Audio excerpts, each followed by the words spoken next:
Peace, y'all. Before we get into this week's episode, I'm here to announce the next Real Talk movie night.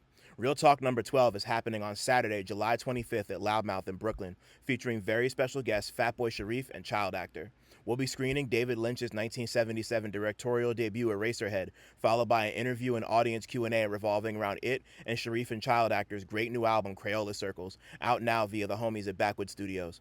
Per usual, doors open at 6 and the film starts at 7.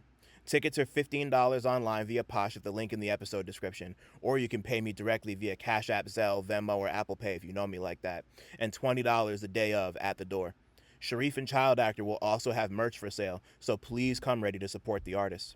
Real Talk operates on sliding scale admission, which means this event is pay what you can. Not pay what you want, pay what you can.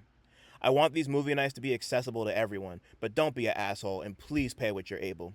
Super hype about this one, so if you're listening and will be in the tri-state area at the end of July, hope to catch y'all there. Peace.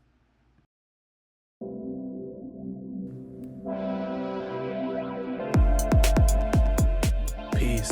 My name is Dylan Cinemasai Green, and welcome to the Real Notes podcast. I speak with rappers, producers, journalists, and other hip-hop adjacent figures about their relationship with movies, and, if at all, film inspires their craft. My guest this week is Chicago-based video game developer, activist, founder of NuChallenger, and creator and director of beat-em-up game Treachery In Beatdown City and its recent sequel, Beatdown City Survivors, Shawn Alexander Allen. We spoke about Sinners, I Love Boosters, Tim Burton's Batman movies, a brief history of their time working at Rockstar Games, founding NuChallenger, incorporating rap culture into video games, and the process behind incorporating Backwoodz Studioz rappers into Beatdown City Survivors. Available now on Steam and Game Pass. Come fuck with us. What's fucking cracking, everybody? Welcome back to Real Notes. Beautiful Friday afternoon out here on the East Coast. Really nice. I always look like whenever I schedule an episode for Friday, it's always nice to be able to be like, I'm ending the week talking about my, in this case, 3 favorite things. So, peace. My name's Dylan Green, Cinemasai. Got a lot of names. Do a lot of shit outside, inside, all sides, and I'm with somebody else who, like I said, we only really have movers and shakers come up here, and this man is a mover and shaker on a slightly different avenue than we usually have over here, which I always love a good shake up. Like, obviously there's still a lot of overlap between all the things we love, but our guest today is a game developer who does really, really dope shit over at NuChallenger. Beatdown City Survivors is out now. It's a redux. It's like a redux / sequel to the original Beatdown City. Is that right or not? It's a sequel in story, but the gameplay is completely different. Okay, I thought so. Yeah, no, because I was looking at the original version earlier, and I was like, I don't know what to call this, but like, it's definitely a part of a lineage. But either way, the man's an artist, a writer, game designer, organizer, rap fan, black man. Shawn Alexander Allen is here. Please make noise for Shawn. Thank you so much for being here, Shawn. It means a lot.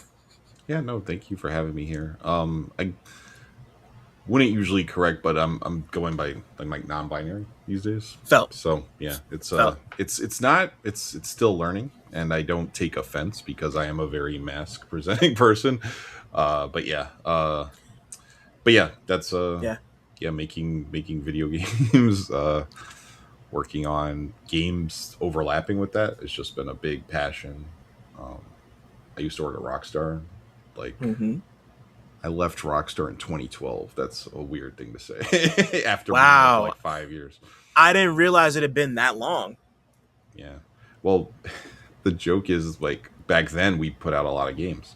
I worked on GTA 4. I worked on GTA 5. I worked on Red Dead, LA Noire, Max Payne, Midnight Club, South Central, GTA Chinatown Wars, Max Payne iPad releases, Beaterator with Timbaland. I worked on so many different games, and then I left, and they've put out one game since. Like, they put out GTA 5, then Red Dead 2, and then GTA 6, and I haven't been there in 14 years, and they will have put out maybe 2 games since I left there. Yeah, we'll see. Yeah, it's kind of hilarious to me. I'm just like, back when Rockstar made games and also did a lot of really cool collabs, like on a kind of rapid fire thing, like working with Timbaland was really interesting. I didn't get to see him when he was in the office, but I heard about the like, and we got to work on the trailer for it and hear like him beatboxing the theme for the game, which was really interesting.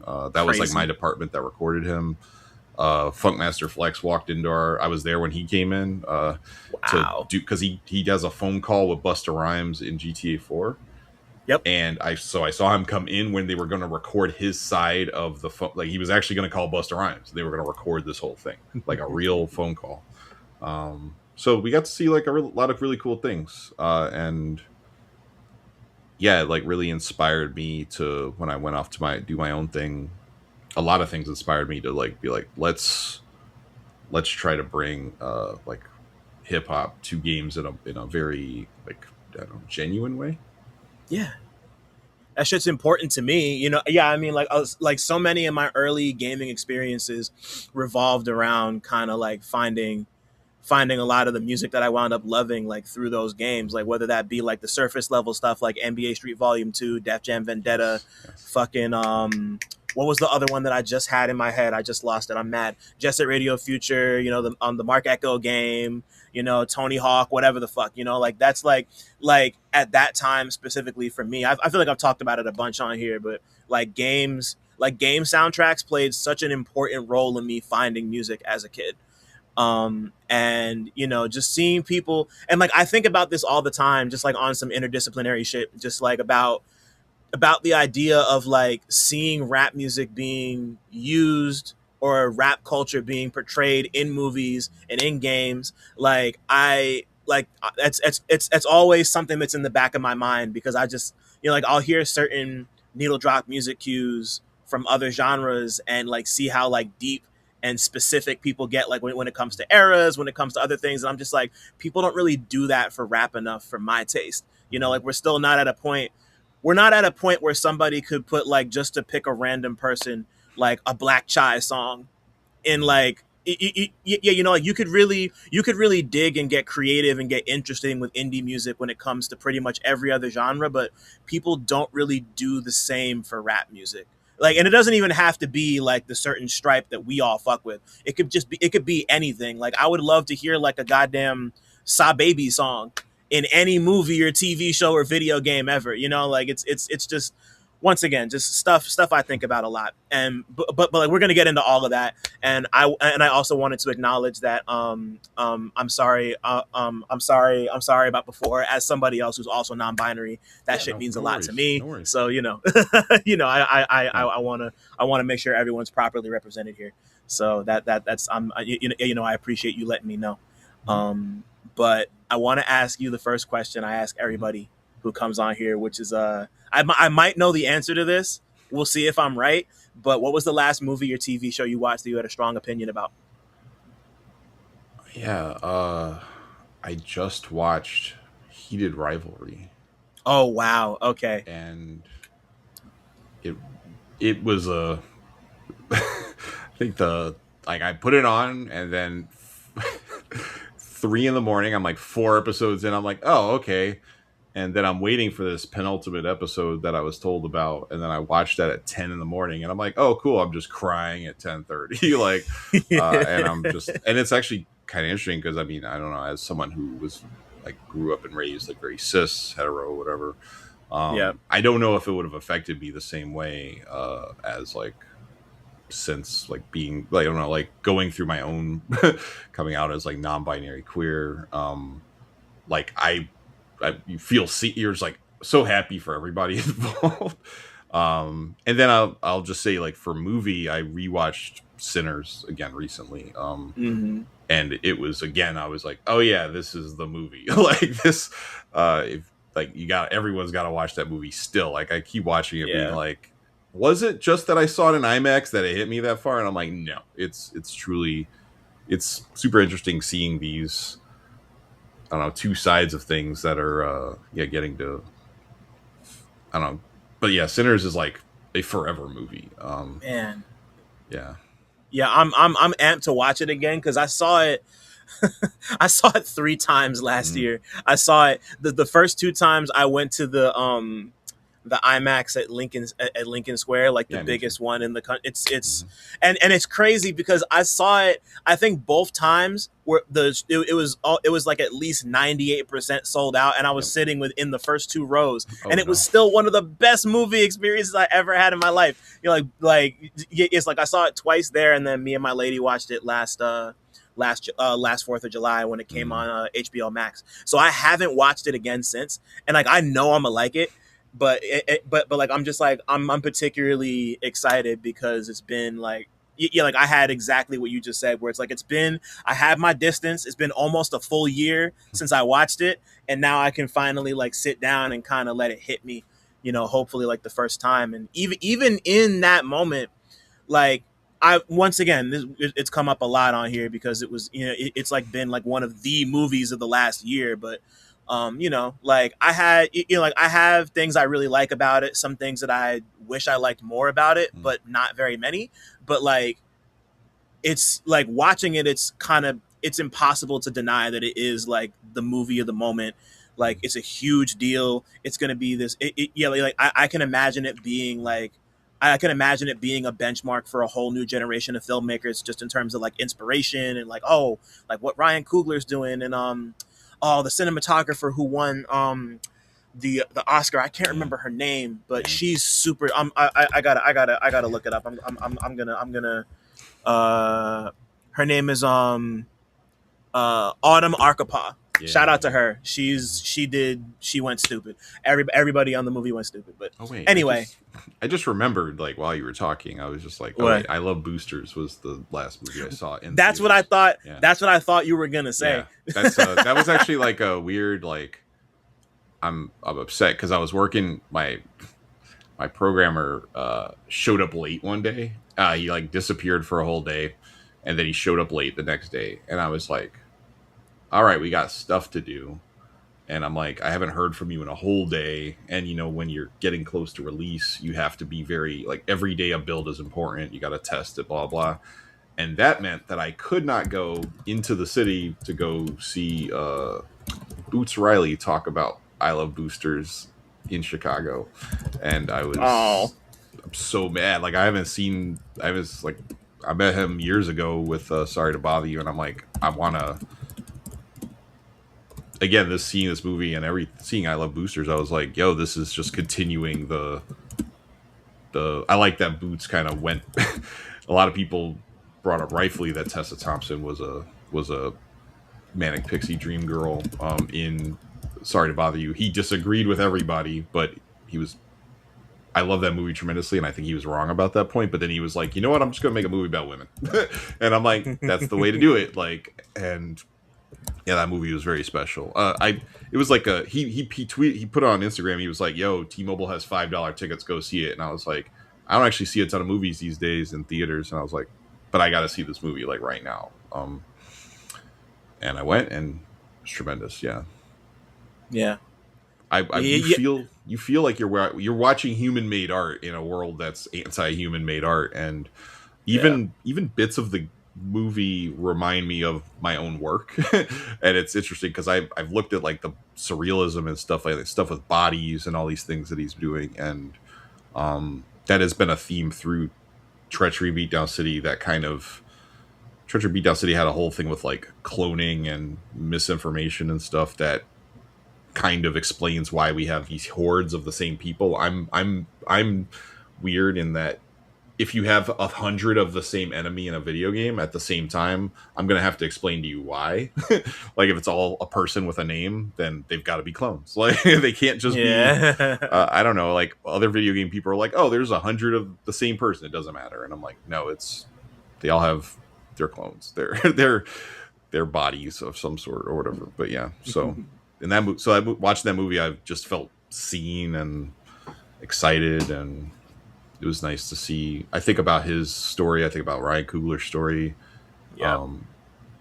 Think about, it's nice to see Kiki getting a lot of stuff, like seeing Nope be like a big part of that. I don't know. There's like a lot of stuff going on. Hmm. Yeah. I was So I saw Boosters. It had to have been like maybe 3-4 weeks ago at this point. Mm, I'm a little sad just because I was maybe one of like 10 people in my theater, and I yeah. wish there was more people. But I also really enjoyed it. I think, like, thinking about it more, I think I actually enjoyed Sorry to Bother You a bit more than I enjoyed Boosters, but Mm, I liked Boosters a ton. Especially seeing the way, um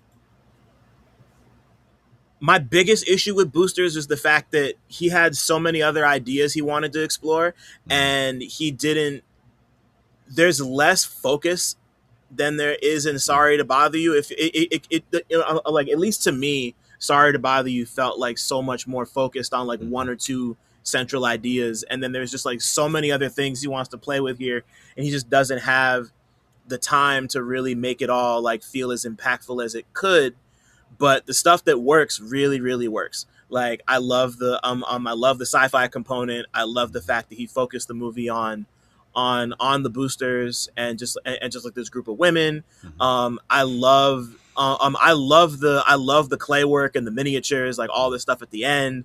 Like, that was really dope. Like, you really don't see that type of you don't hmm. see that type Yeah. of VFX work in any movie really anymore. So it was nice to see him, like, dive back into that bag. And like, I would hope younger people seeing this movie who will be affected by it the same way I was affected by seeing Sorry to Bother You when it came Mm, out almost 10 years ago at this point. Um, but, like, yeah, I'm realizing now that I don't think I've gotten the chance to talk about Boosters on here yet. So, mm, just like, there's a lot to dig into there. yeah. I appreciate him kind of drawing a direct line between the different or like, not even diasporas, because Chinese people aren't black, but, like, just like drawing the connection between American consumerism and just like everything being outsourced to all different points of the world, and how that affects, Hmm. yeah, just like that was one of the things he put a really fine point on, that it made Mm, me really happy to see in a big movie. And I wish it had more of a chance to kind of, grow and expand, mm, like Obsession and Backrooms have had, which I thought both those movies were great. But, yeah. like that, and Is God Is, which I also haven't gotten the chance to talk about on here Yeah. yet. Like I want to see that. those two like those two definitely deserved a bit more wiggle room than I think they got, just because of how shit goes. But, Yeah. you It's know just, yeah, I anyway. mean, like, I don't know, like, it's like Backrooms and Obsession. People keep acting like they are these like surprising breakout hits, and I'm like, Backroom stuff is very popular It's already, extremely and popular. Like, like, but like, again, when is Black Art? Black Art is always popular 10 years later, when it's all mhm, been like, again, everybody loves the Tune Yard soundtrack, right? Like, they love the mhm. Hey Ho, the song, and the, yeah, and but I mean, the movie also made like 9 mil, I think, so that's pretty good. I'm Yeah. looking forward to it in digital, so I can, rewatch it. I saw I saw Sorry to Bother You like at a small party. It was actually one of the coolest things I've ever gotten to do, where it was Annapurna, because they have a game and film division, right? Like, they Right. had a small screening in LA before E3. So the movie wasn't out yet, and we saw it in there. And my friend, homie Khalif Adams, who has a podcast, also interviewed Boots after it. And the Mhm. first thing was like, the first question was, "So, Equisapiens?" And then Boots just talked and then we all went to a party and hung out. And like, I'm like, yo, this is really cool, because this is actually, again, like the overlap of media. And I sat really long on questions for Boots, because I don't know, people just ask questions. I'm like, I need to think about this movie before I ask a question. And I was like thinking just very much about the lineage of black exploitation, and how like black exploitation, a lot of it was very heady stuff. Like, there was like the stuff that was just pure like drug dealers, is blah blah, but then there's also like things that are in the vein of that were financed like black exploitation but really weren't. Like, although exploitation films, right, they're just movies with like hyper violence, hyper all these, they're movies where black people win also, right? It's like a Right. new idea. And so Like sorry, like I think you should no what was it? I just was talking the Spook Who Sat by the Door. Yeah. And seeing just a lot of the surrealism, all that stuff. I'm just really happy to see that again carried forward. Like seeing someone with that that visual style and everything. And then it does speak to like the Boots is getting a big time, and then like Is God is it's like releasing very soon around the same time, and then it's like a little sad to see like one piece of black art eating more of the space than the other, and it's all happening kind of around the exact same time. Also getting that T-Mobile $5 deal like probably got people out for it, which is I'm definitely sure, definitely an expense. And also having I run a nonprofit to help black game developers, and even in the space where we are the small percentage of the industry, it still becomes an issue where like women and femme creators are a minority within a minority. And right. my goal is always to help promote everybody, and we definitely have been helping folks out with we just had a showcase recently, and seeing some people's games, like some women and femmes, their games just blowing up in terms of wish lists, which is just like a big thing for games, like getting the early, just a click. I'm interested in this is free. It is literally free. You click through a link, you say wish list, and then if 10,000 people do that, then the algorithm says more people should see this. Kind of like the pre-save, right? Like or like a like on YouTube. Like that's exactly what likes on YouTube do as well. So that's just super important. You don't even have to comment. You just click wish list. But seeing that for some of these games is very heartening. But like seeing that happen in the movie space where two things get put out at the same time, like basically, and you're just like, I gotta go hit that thing. I don't feel as bad because I just don't see movies generally. Like also because I've been working so hard, I just have not been going to see movies, and like I haven't seen Backrooms either because I'm just busy, and I haven't seen Obsession. I've watched analyses of these things, but I haven't seen. I'm just like waiting for whenever they end up on the internet for me to see them. Yeah, and they'll be around. And like they'll be around. They'll be around. Like also when I saw Is God Is, I think the only time I was able to see it was at like 11 o'clock at night, and I was one of maybe 6 people in the theater when I saw that. But being like, I can also imagine those. I can imagine both that and Boosters finding their audiences on VOD, on streaming, whatever. Like it really does seem like once you get it in front of people, like like not everybody's going to be able to go to the movies for whatever reason. There's like a million reasons, but they strike me as the types of things that could become cult classics in their own rights, and just like find a second life once they're not in the movie theater, which happens sometimes, like in the same way that that a game might not pop in its first like 6, 7, 8 months. And then like out of nowhere, somebody will like make like somebody will tweet about it or make a YouTube video or a TikTok and be like, this game that came out X amount of months ago is crazy. And then all of a sudden, like you're off to the fucking races. It's like, do I want to say this now? I'm gonna put a pin in the point I wanted to say because I got a bunch of other questions to ask you beforehand. I want to dig through your viewing history real quick. Shawn, what's the first movie experience you can remember having? It could be at the theater, it could be at your cousin's house. First one that comes to mind. So I think Batman 1989. Classic. I it's like between that and Who Framed Roger Rabbit, but I think I've seen I didn't see movies much as a kid, but back in like the 80s / early 90s in New York, like movies would come back, or they would just like, I think Batman 89 was just around for like a year or something, because like I saw it way after it came out. And I think that like Turtles, like a bunch of those, like those were, but Jack Nicholson, I was obsessed with Jack Nicholson's Joker for forever. It was still such a good movie, honestly. People like to rag on it in hindsight, and I'm just like, Jack Nicholson was like an actual gangster version of like a mob version of the Joker, less unhinged, crazy, but he was like a Jack Nicholson version of the Joker, which again I think is a really good. It's always weird when people are like, I like the Mark Hamill one. I'm like, we all do.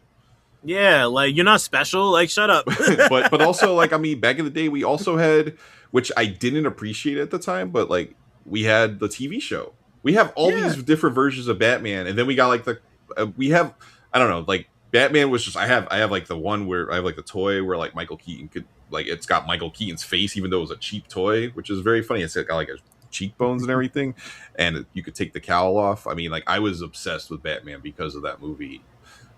It was yeah, to the point where a guy gave me like the really expensive figure of like Jack Nicholson Joker when I was older, and then when I was out of work I had to sell it and I sold it for like $700 because it was like the Sideshow Collectibles one. Says a lot about my friend who was like, because this is a divorced wedding, but like he gave me that gift as a wedding gift, and I'm like, what is wrong with you? That's not a wedding gift. That's like a birthday gift or a Christmas gift. Like, you're like, hey, the two of you of union have come together, please share this Joker figure. So yeah, now that wasn't on the registry. What are we talking about? Yeah, no, that was hilarious. Yeah, that's so funny. But I mean, yeah, I couldn't agree more. I really do love that Tim Burton Batman. The Prince soundtrack's great. Jack Nicholson's Joker is great. I don't know, this is around the time Tim Burton was really starting to become Tim Burton too, at least on like a big scale, because he'd made movies before that, but like this was like Batman was what kind of shot him into the stratosphere for real, like that, and of course the sequel with Danny DeVito Penguin, Michelle Pfeiffer Catwoman. But like, I don't know, there's like there really is something about the aesthetic and the way it moves and feels. It's like grimy, but also like very demented children's bedtime story in the way that everything Tim Burton is demented children's bedtime story. It really just is one of those like classic touchstones of like the like I didn't see it until I had to have been in like maybe somewhere between the ages of like 8 and 12 years old. I probably saw it on like VHS or DVD or something. But I remember that, like, I don't think it was my first experience with Batman. I think my first experience was the Paul Dini TV show that everyone knows and loves, with the Mark Hamill Joker. And you're like the first appearance of Harley Quinn. You're like Harley Quinn sprung off from there. I don't know, man. Like that. But like around then it was like that Batman Forever. Batman and Robin happens, and people were like, "This movie's terrible." And like, maybe hot take, I just rewatched it. It's not good, but it's cool. I like the movie. It's fun. I have a good time with it. I'm never like, whenever I watch it, I never feel like I know a very certain subset of nerd gets so upset when people talk about Batman and Robin, whether it's the bat nipples or the bat credit card, or this like I know a big criticism, especially like at the time it came out, was like the movie was, I hate to say it like this, but like the movie was like too gay, too colorful, too campy. Like it was like that was like a real thing people used to complain about. And I don't know, like it's almost like part of the reason why I enjoy it so much. Like I like that campiness, that kind of over the top, silly, super colorful, super saturated. Like the movie's got problems, but that's not one of them, in my opinion. But that era of Batman is really interesting. And it also, I'm sorry, one more thing. Like that kind of like Batman and Robin kind of like, it like killed the superhero movie for like 5 years. Like they didn't try again until Blade a couple years later, and then X-Men, then Spider-Man, and then now we're here. It's been 20 years of superhero movies. Anyway, it's funny because I was that. I mean, I'm 43, so when Batman the movie came out, I was 7, which so it was like it definitely inspired. And then when I think I missed Forever, I didn't miss. I heard all the music and everything around it, but I just never saw it. And then I saw Batman and Robin, and I was, again, like I was a tween at the time, and I think I was mad as someone who takes the Tim Burton, the 1 and 2, very seriously. Sure, but as an adult, like I remember it was the same thing where I avoided seeing Street Fighter the movie as a kid because I was just told it was terrible. You were told just see the anime, don't see the live action one, and I never saw the Mario Brothers live action joint. And then as an adult, I'm like, all of these things are amazing, actually, like because Arnold Schwarzenegger's character being like, take two of these and call me in the morning is like It's very great. Arnold Schwarzenegger movie. And if you look at Arnold Schwarzenegger movies, typically they're either like The Predator or they're rated a 6 or below.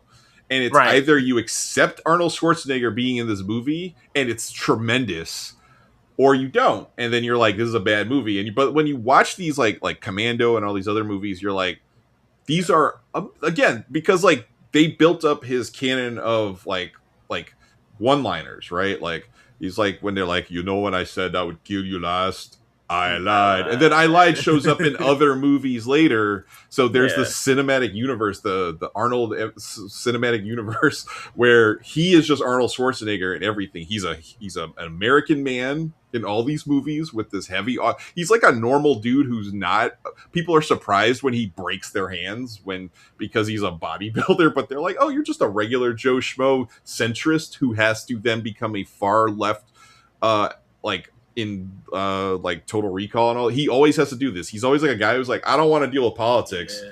And then he has to lead the revolution, which happens in many of his movies where he's like, yo, I just want to leave. I want the army to leave me alone. But then they come to take him in, kidnap his family. And they're like, you're going to do this thing. He's like, no, I'm going to kill all of you. Actually, I'm going to end this thing. He had to keep doing this. So then, yeah, seeing that, it's like, it's actually not that different from like how weird Batman Returns is, actually, because Batman Returns is like kind of a funny movie when you really go back and you're like, it's bizarre. Like Danny DeVito as the Penguin is, not only is it so far off from like the weird regal like Penguin guy, it's like almost you see the line between that and It's Always Sunny in Philadelphia, because like he is just a gross human being who is subhuman basically, and it's almost like Frank in It's Always Sunny is just if the Penguin lived, because he's accepted that he's a gross person. He's literally eating worms in the back of a car in one of the episodes. That's hilarious. He's like slurping alcohol off them.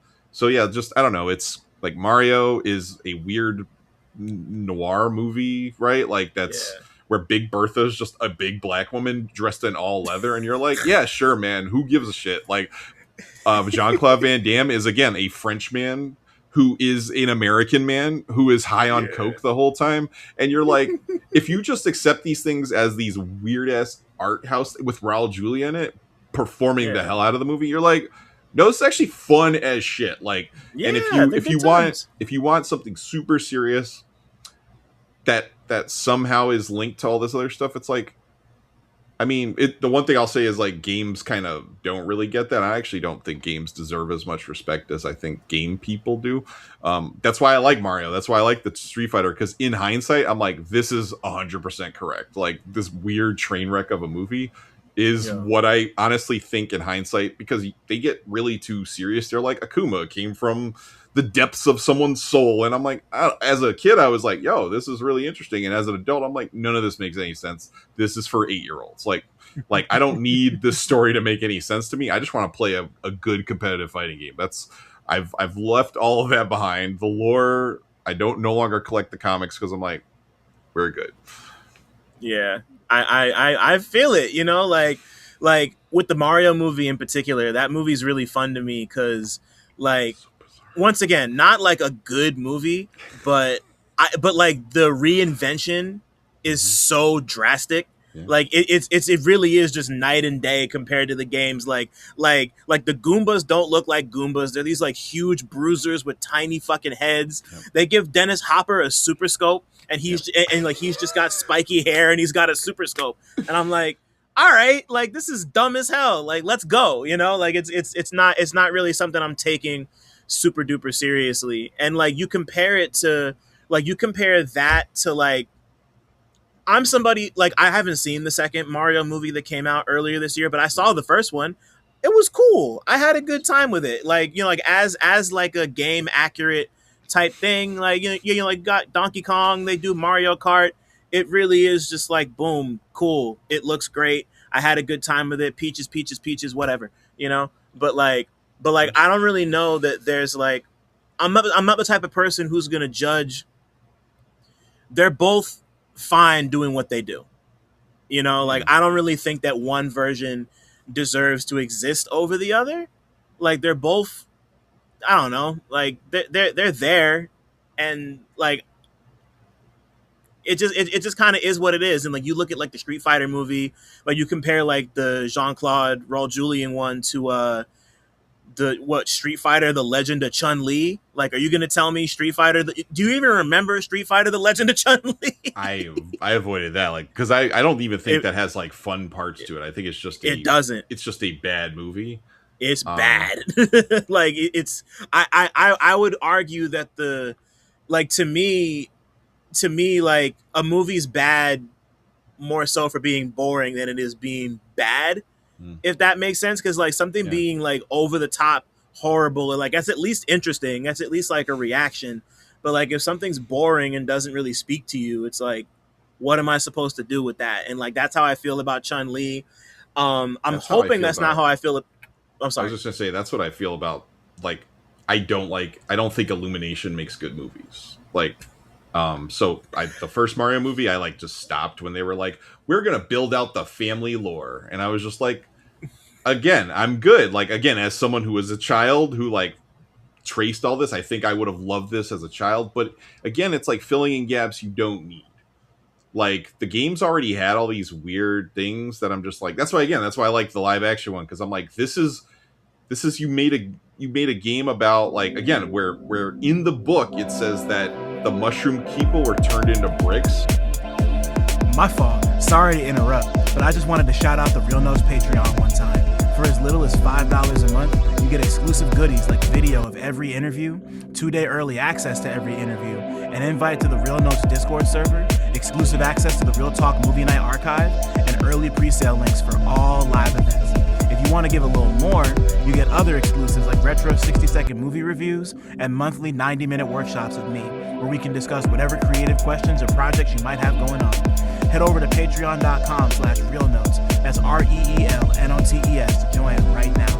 I repeat, all videos will only be available on the Patreon. Thanks for listening. Shout out to my patrons. Now let's get back to talking.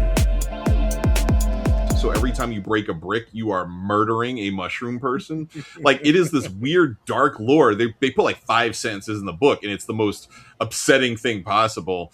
And then you watch this movie and you're like, oh, dinosaurs versus like flesh eating like mushrooms. Okay, that actually makes complete sense. Whereas they're like, right, oh, let's bring back the DK rap, the thing that everybody fucking hates. And you're like, that was the thing that you got from this. Like, it is the most milquetoast, uninteresting, let's just make this look like the games. And I'm just like, I guess, but like, could you give me some imagination again? Like, could you bring me again, like the weird, like, I don't know, like it's just, I was like, it's just not weird. And I'm like, the thing is again, it felt very much like a corporate product.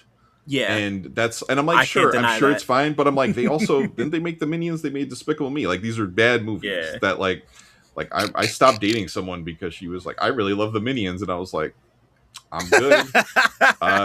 You're an adult. I respect it. I'm just like, no. It's like if your favorite things are Funko Pops, then you might really love the Mario movie. And again, I have friends who are game designers who I talk to a lot, and when they go out of their way to be like, I saw that movie and it was really good, I was just like, I don't trust anything you have to say about art anymore, honestly. Oh man. Because I'm just like, if you think it was really good, I'm like, if you could say, I see that it's not so bad because it's a literate movie for children to watch. Like, you know what I'm saying? Like, I feel like, but going out of your way to give it legitimacy, to be like, I don't see what the problem is. And I'm like, the problem is that, like, Sesame Street in 1969 caused children to think, and Sesame Street in 30 years later, like, is just Elmo everywhere. And you're like Sesame Street in the 70s was mean. Sesame Street in the 90s, after Jim Henson died, became really palatable for audiences and lost its edge. It lost some sort of like poking back at the audience. You know, like it lost imagination. It lost, like, you get less Muppets, right? Like you get less. Everything gets less, and it becomes more marketable. So now you can go buy your Tickle Me Elmo for Christmas, but like, what happened to Frazzle? Like the weird fucking the unmarketable monster. What happened to all the unmarketable monsters that were everywhere? Elmo was an unmarketable monster, like once upon a time, and it took one person. Again, it took Jim Henson dying to get Elmo to be big, which says something. It's like a blood sacrifice for. And so seeing Nintendo, like, I'm like, Shigeru Miyamoto, I think less of you for thinking that Chris Pratt should be Mario. Like, it's making me care less about you as a person. And I'm like, that's not a good thing. Like, I'm like, you're like the dude. You're the dude, man. Like, you're the guy who made me want to make video games. And I'm like, I'm trying to find this thing. Oh, here we go. So I have a Game & Watch of Legend of Zelda that I gave to a friend. He gave it back to me because he was downsizing all of his stuff. This is an original Game & Watch. Wow. That's like crazy. The old. Look at that. Look at that name right there. Yeah, that's nutty, man. Signed by Miyamoto. That's insane. And I'm like, I'm going to sell it to someone because I don't necessarily care so much anymore. Like, I mean, I also work in the industry, so it also demystifies a lot to me. But again, like, sure, seeing a creative hero of mine be like, this Mario movie's exactly what I always wanted to be. I'm just like, nah, man. Like, because your old games were weird and bizarre and like synced up musically with the processor. And I'm like, actually, I don't think this is what you wanted. I think making the money, like, again, it's what happens with musicians. What happens with a lot of people, they get very safe. And like, I don't know, Darren Aronofsky made a film for the Sphere. It's one of the worst things I've ever seen. And you're like, yo, I know exactly. Ugh. Yeah.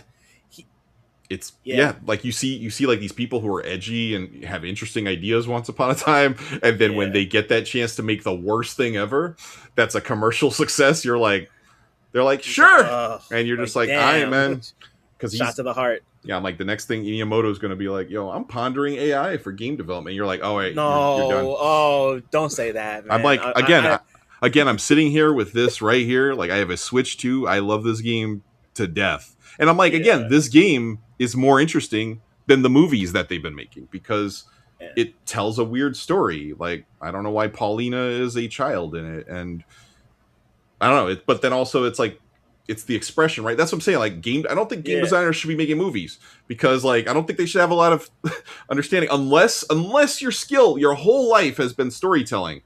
And again, Zelda's best stories are the most incoherent things that you have to fill in a lot of gaps. And the fact that the fans are getting more and more like, we want to know the exact timeline, this and that. And then you start leaning into what they want. It's like, again, you're filling in things that didn't need filling in. Yeah. Oh, yeah. I 1,000% agree with that.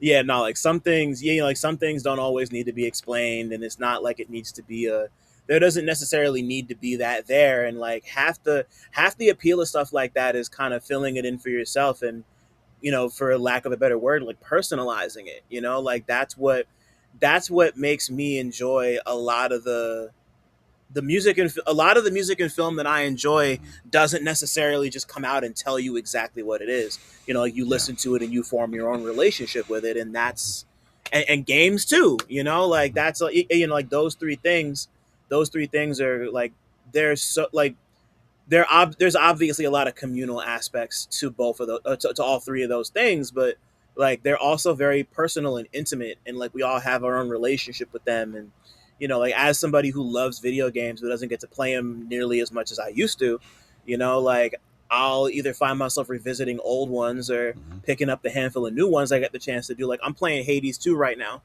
and like Hades 2 is just like, like I'm a big roguelikes person. Like I've logged hundreds and hundreds of hours into Binding of Isaac and all those fucking games. But like, like being able to do that with Hades and have it be this different experience every time, and see the Greek gods and the underworld and everything get fleshed out. And like even though there is like an on rails story for that game, like it's a very personalized, like roguelikes in particular are inherently personalized because it's never the same game twice, Mhm. even though all the different parts are there. So like I have a different relationship with a game like that than I might with a game like Bastion or a game like, Mhm. I don't know, Overwatch. You know, like these are all different types of games, but even I don't know, like just like the possibilities of that to me are super cool and interesting. And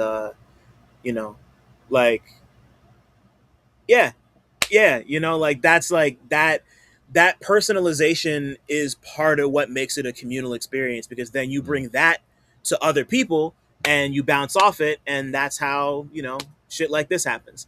So Mhm.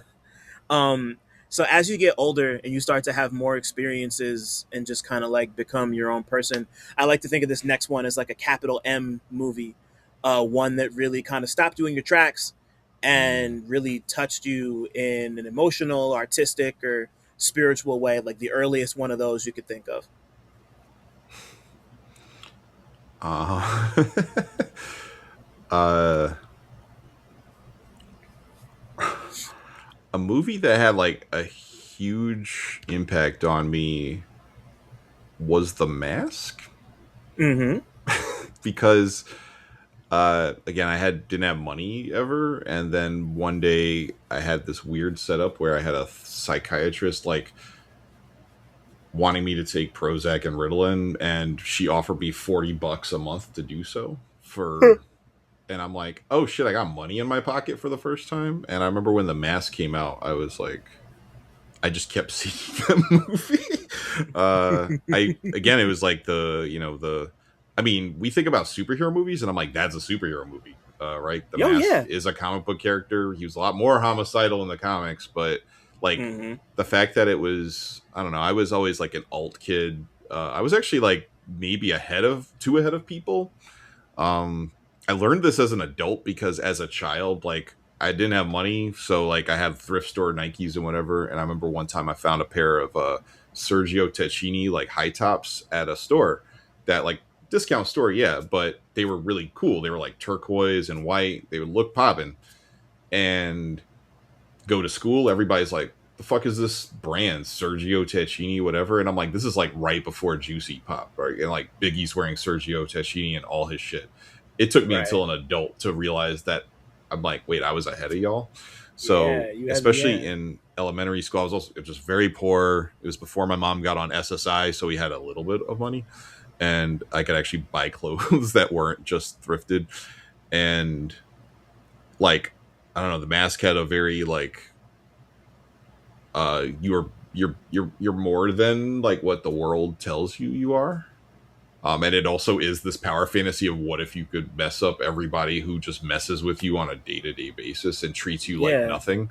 And again, Jim Carrey, because like I think Ace Ventura, for especially for boy coded people at some point, was very was like in a whole, it definitely was all of our identities for a while. And I honestly think The Mask took it in a different direction, because I Oh was yeah. now obsessed with like when do like 12-year-old 13-year-olds just start singing Cuban Pete, right, like you're just like, now this is a thing that I listen to.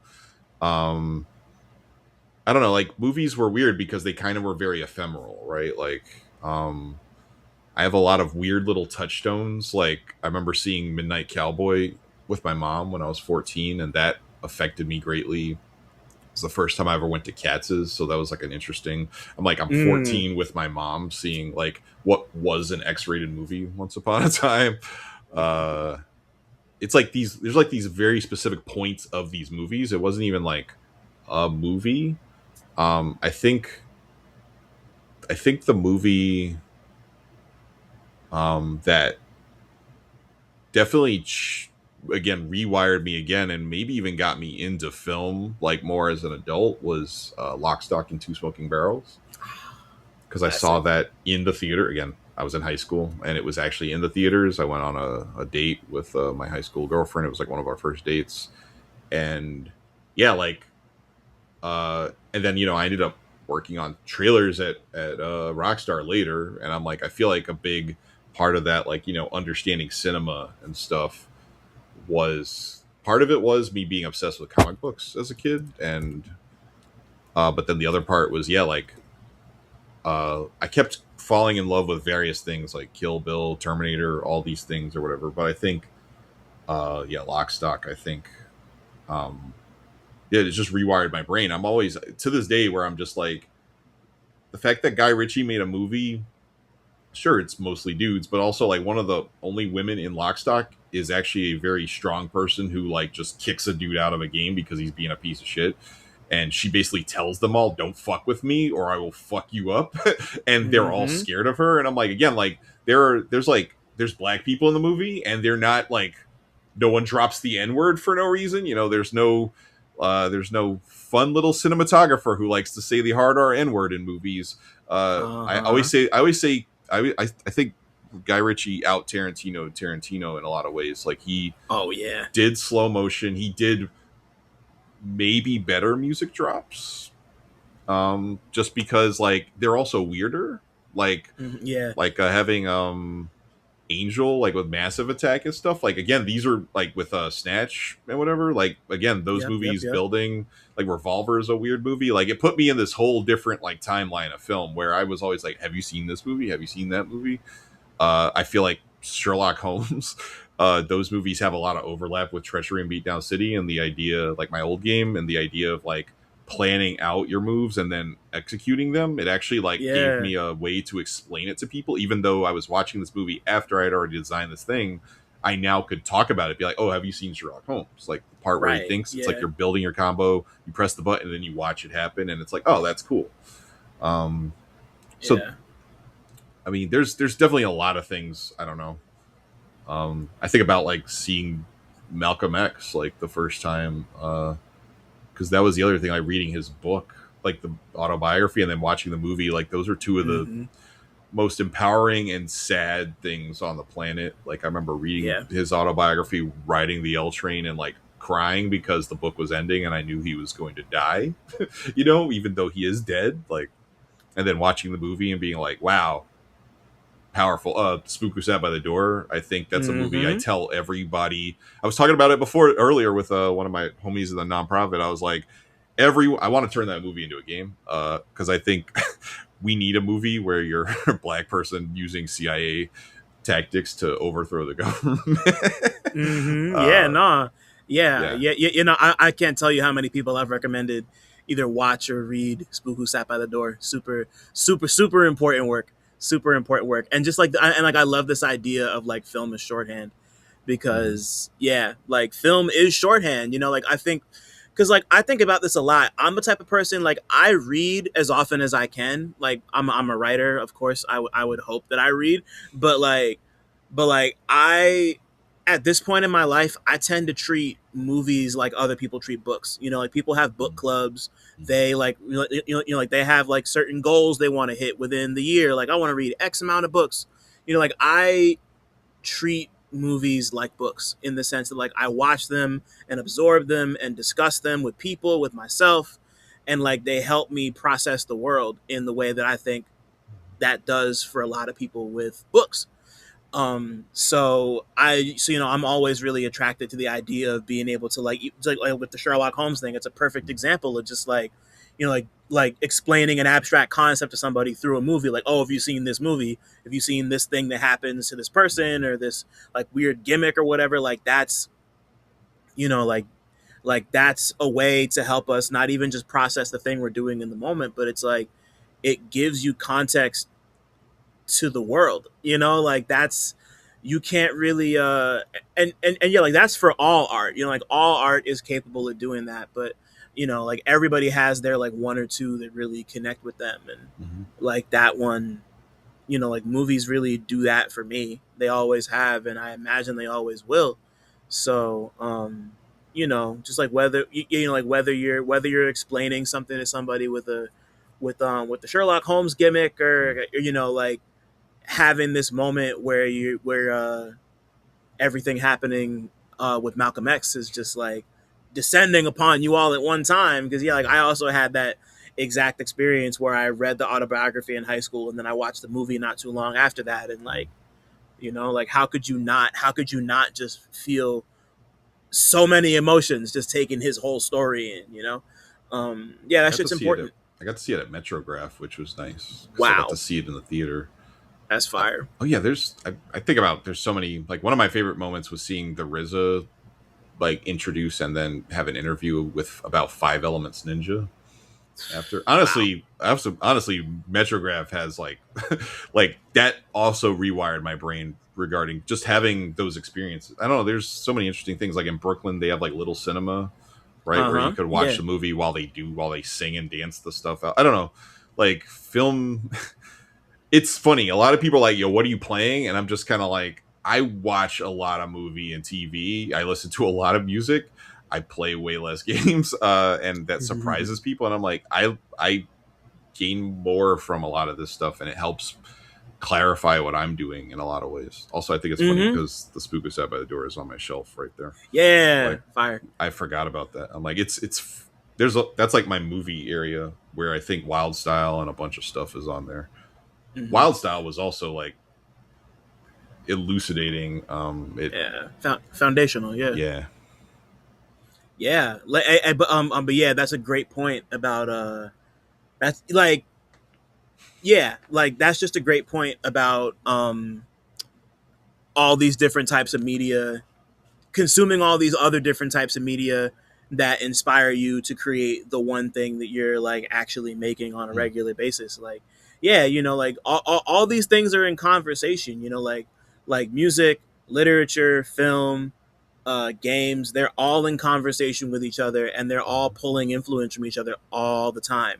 Like I say this so often, I'm starting to get annoyed at myself, but like that's why Real Notes exists. Like that's why I have a platform to talk about music and movies, because they intersect in ways that most people wouldn't even think about.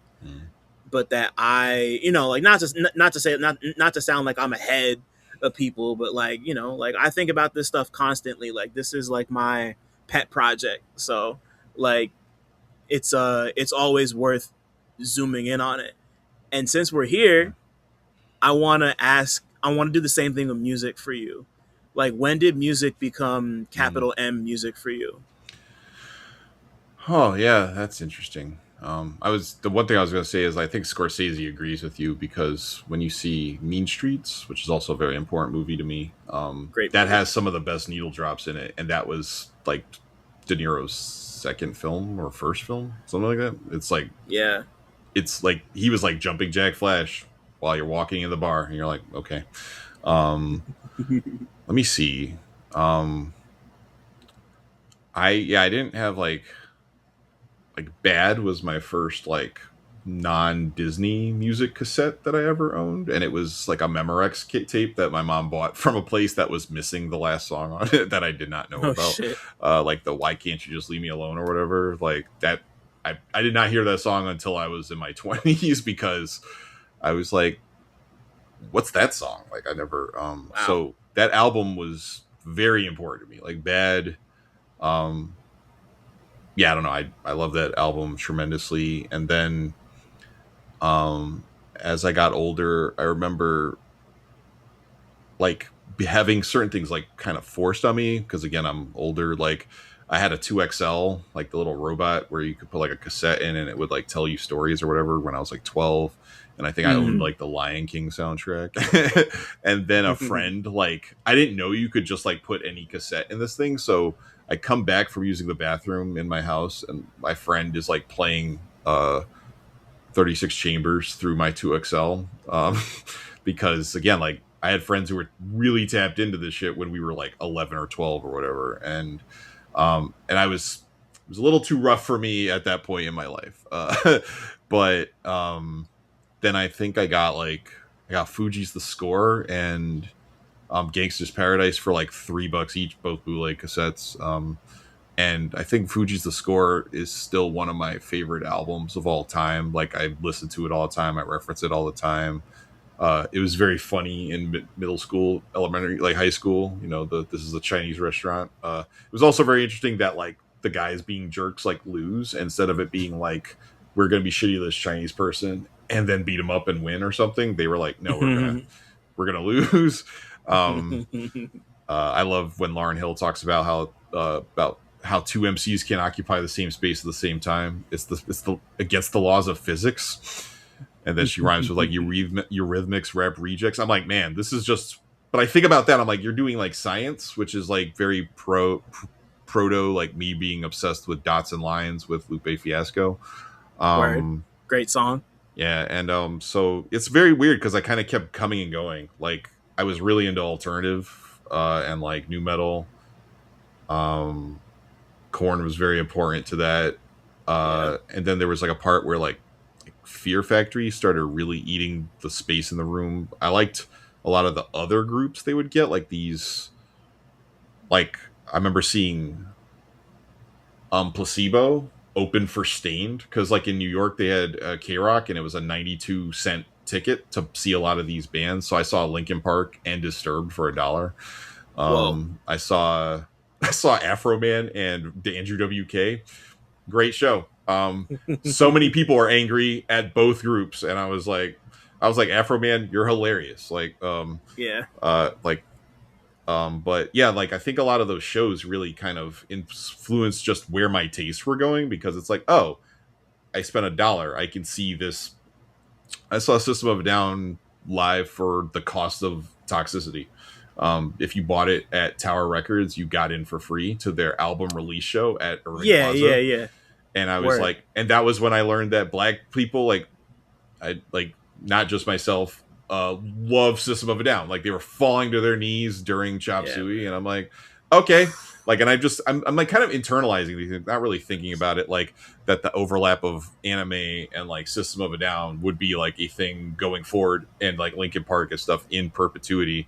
But then as an adult, when I look back at all the things I liked, I was like, oh, I somehow missed seeing Head PE live, but I love them tremendously as a group. And then like kind of like in college, I fell off a lot. You know, you're just downloading random stuff because of Napster.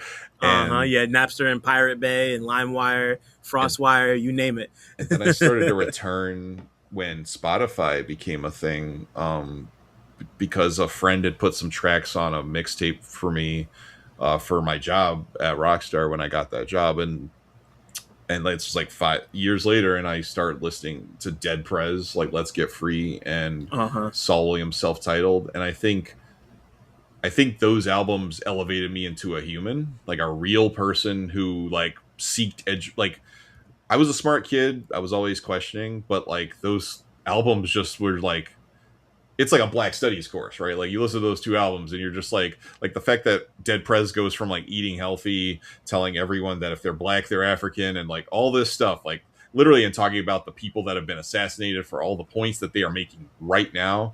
And then Saul Williams talking about like hip hop being stolen from Brooklyn, right? Like, and just like, it's just such a beautiful, like Talk to Strangers, like, List of Demands, right? Like it's all pre Niggy Tardust, and and then again getting that's kind of why I'm where I'm at today. Like I heard his Self-Titled, we met over Twitter, and then I met him in person, and like I think Run the Jewels like also helped with that a lot. Rat King helped a lot with that. This is Shout a shirt. This shirt is 12 years old. This shirt is from this shirt is from their day, the Rat King show at Baby Castles from 2014. Jesus. The first time, sorry to cut you off. The first time I saw them, they played the last show, one of the last shows at 285 Kent before they closed. They opened for Trash Talk. I was there with my homie. I'm pretty sure Corey. Cool. Yeah, shout out to Corey. Peace to Corey. I'm pretty sure the two of us were there for that. I've seen Rat King. I got to see them like 3 or 4 times before they broke up. I saw that show. I saw them open for Earl Sweatshirt on the Doors tour. Wow. I saw them play Governor's Ball when So It Goes came out. Yeah. And then probably like one other time, you know, like they played a bunch of shows. Yeah. And then of course they broke up. Wiki's doing his thing now. By the time this comes out, it'll already be out, so I can say it. I interviewed him for Hearing Things. I profiled him. His new album, Ancient History, is fucking awesome. Go listen to it. Peace to Wick if he's listening for some reason. But I had a Rat King shirt. It had the NYPD logo on it, but underneath it it said like the Office of like Pricks and Dicks or something, and it was Yeah. like all in pink.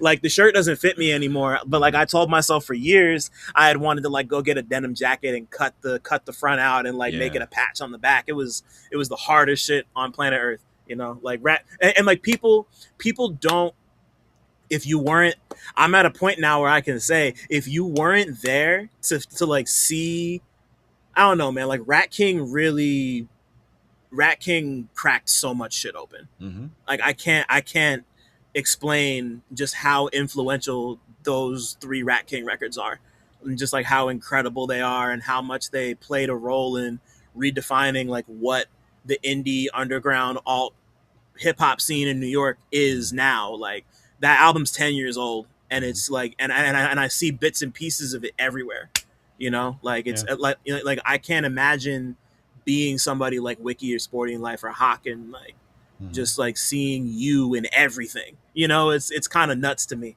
But that's, yes, I just had to say that because I'm a massive fucking Rat King fan. Yeah, I mean, and that album is a big part of why I'm doing what I'm doing now. Really? Because it was because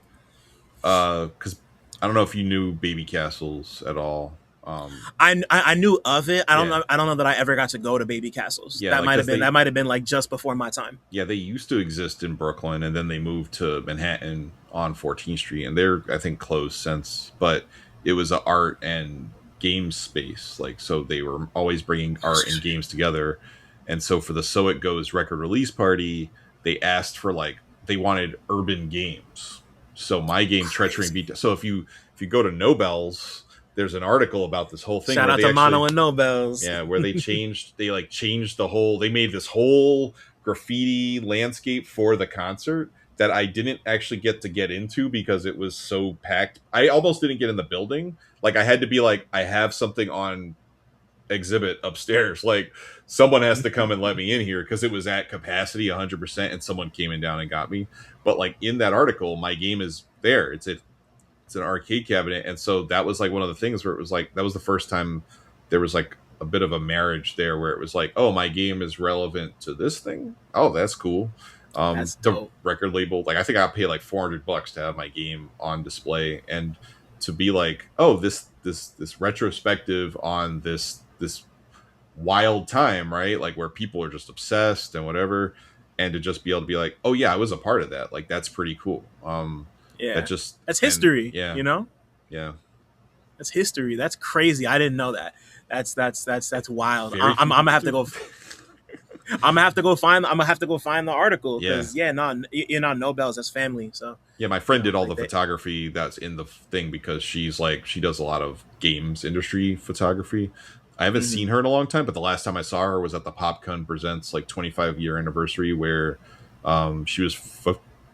I asked her, I'm like, have you heard of Fatboy Sharif? She's like, no, but she knew who Lucid was, and she went and photographed him, and he had like a full stage with everybody coming out, and I was like, oh, cool. Like, again, my interests are overlapping. At least people I know at least one of the few people because it was like, it's like Fatboy Sharif, Lucid, Anamanaguchi, and I'm like, this is a bizarre lineup that I'm 100% here for. Yeah, I love that. Yeah. I love that. Well, I mean, like, since you brought it up, I was going to bring this up a little later, but I want to know, I mean, just like, once again, this being an interdisciplinary space, I'm always fascinated in how all these different things overlap. Like, I was going to ask you specifically if you had any other moments of when games and specifically rap music, you know, I mean, like, you just gave 2 great examples, so I don't really know if I need to ask you for a third, but like, I don't even really feel like I need to ask the question. You have a third? Yeah. Then yeah. No, please, if you got another one. Yeah, it was. So I didn't. So I'm gonna go on a little short story, but there is a part of this that is a little embarrassing, but I'm going to admit. And I admitted it in small company before. Like when someone was like, "Yeah, totally." So when I was working on the intro to Treachery In Beatdown City, when it wasn't a game, it was just art. And I was like, I wanted to, I don't know why, but something in my mind was like, yo, we should make this like, we should have like a rap song as like the theme song. And I was really into Necro at the time. And so this is what I'm saying, the embarrassing, and like the whole like get your head split or whatever, like because his like aggressive stuff was like great. Like I was like, I want this.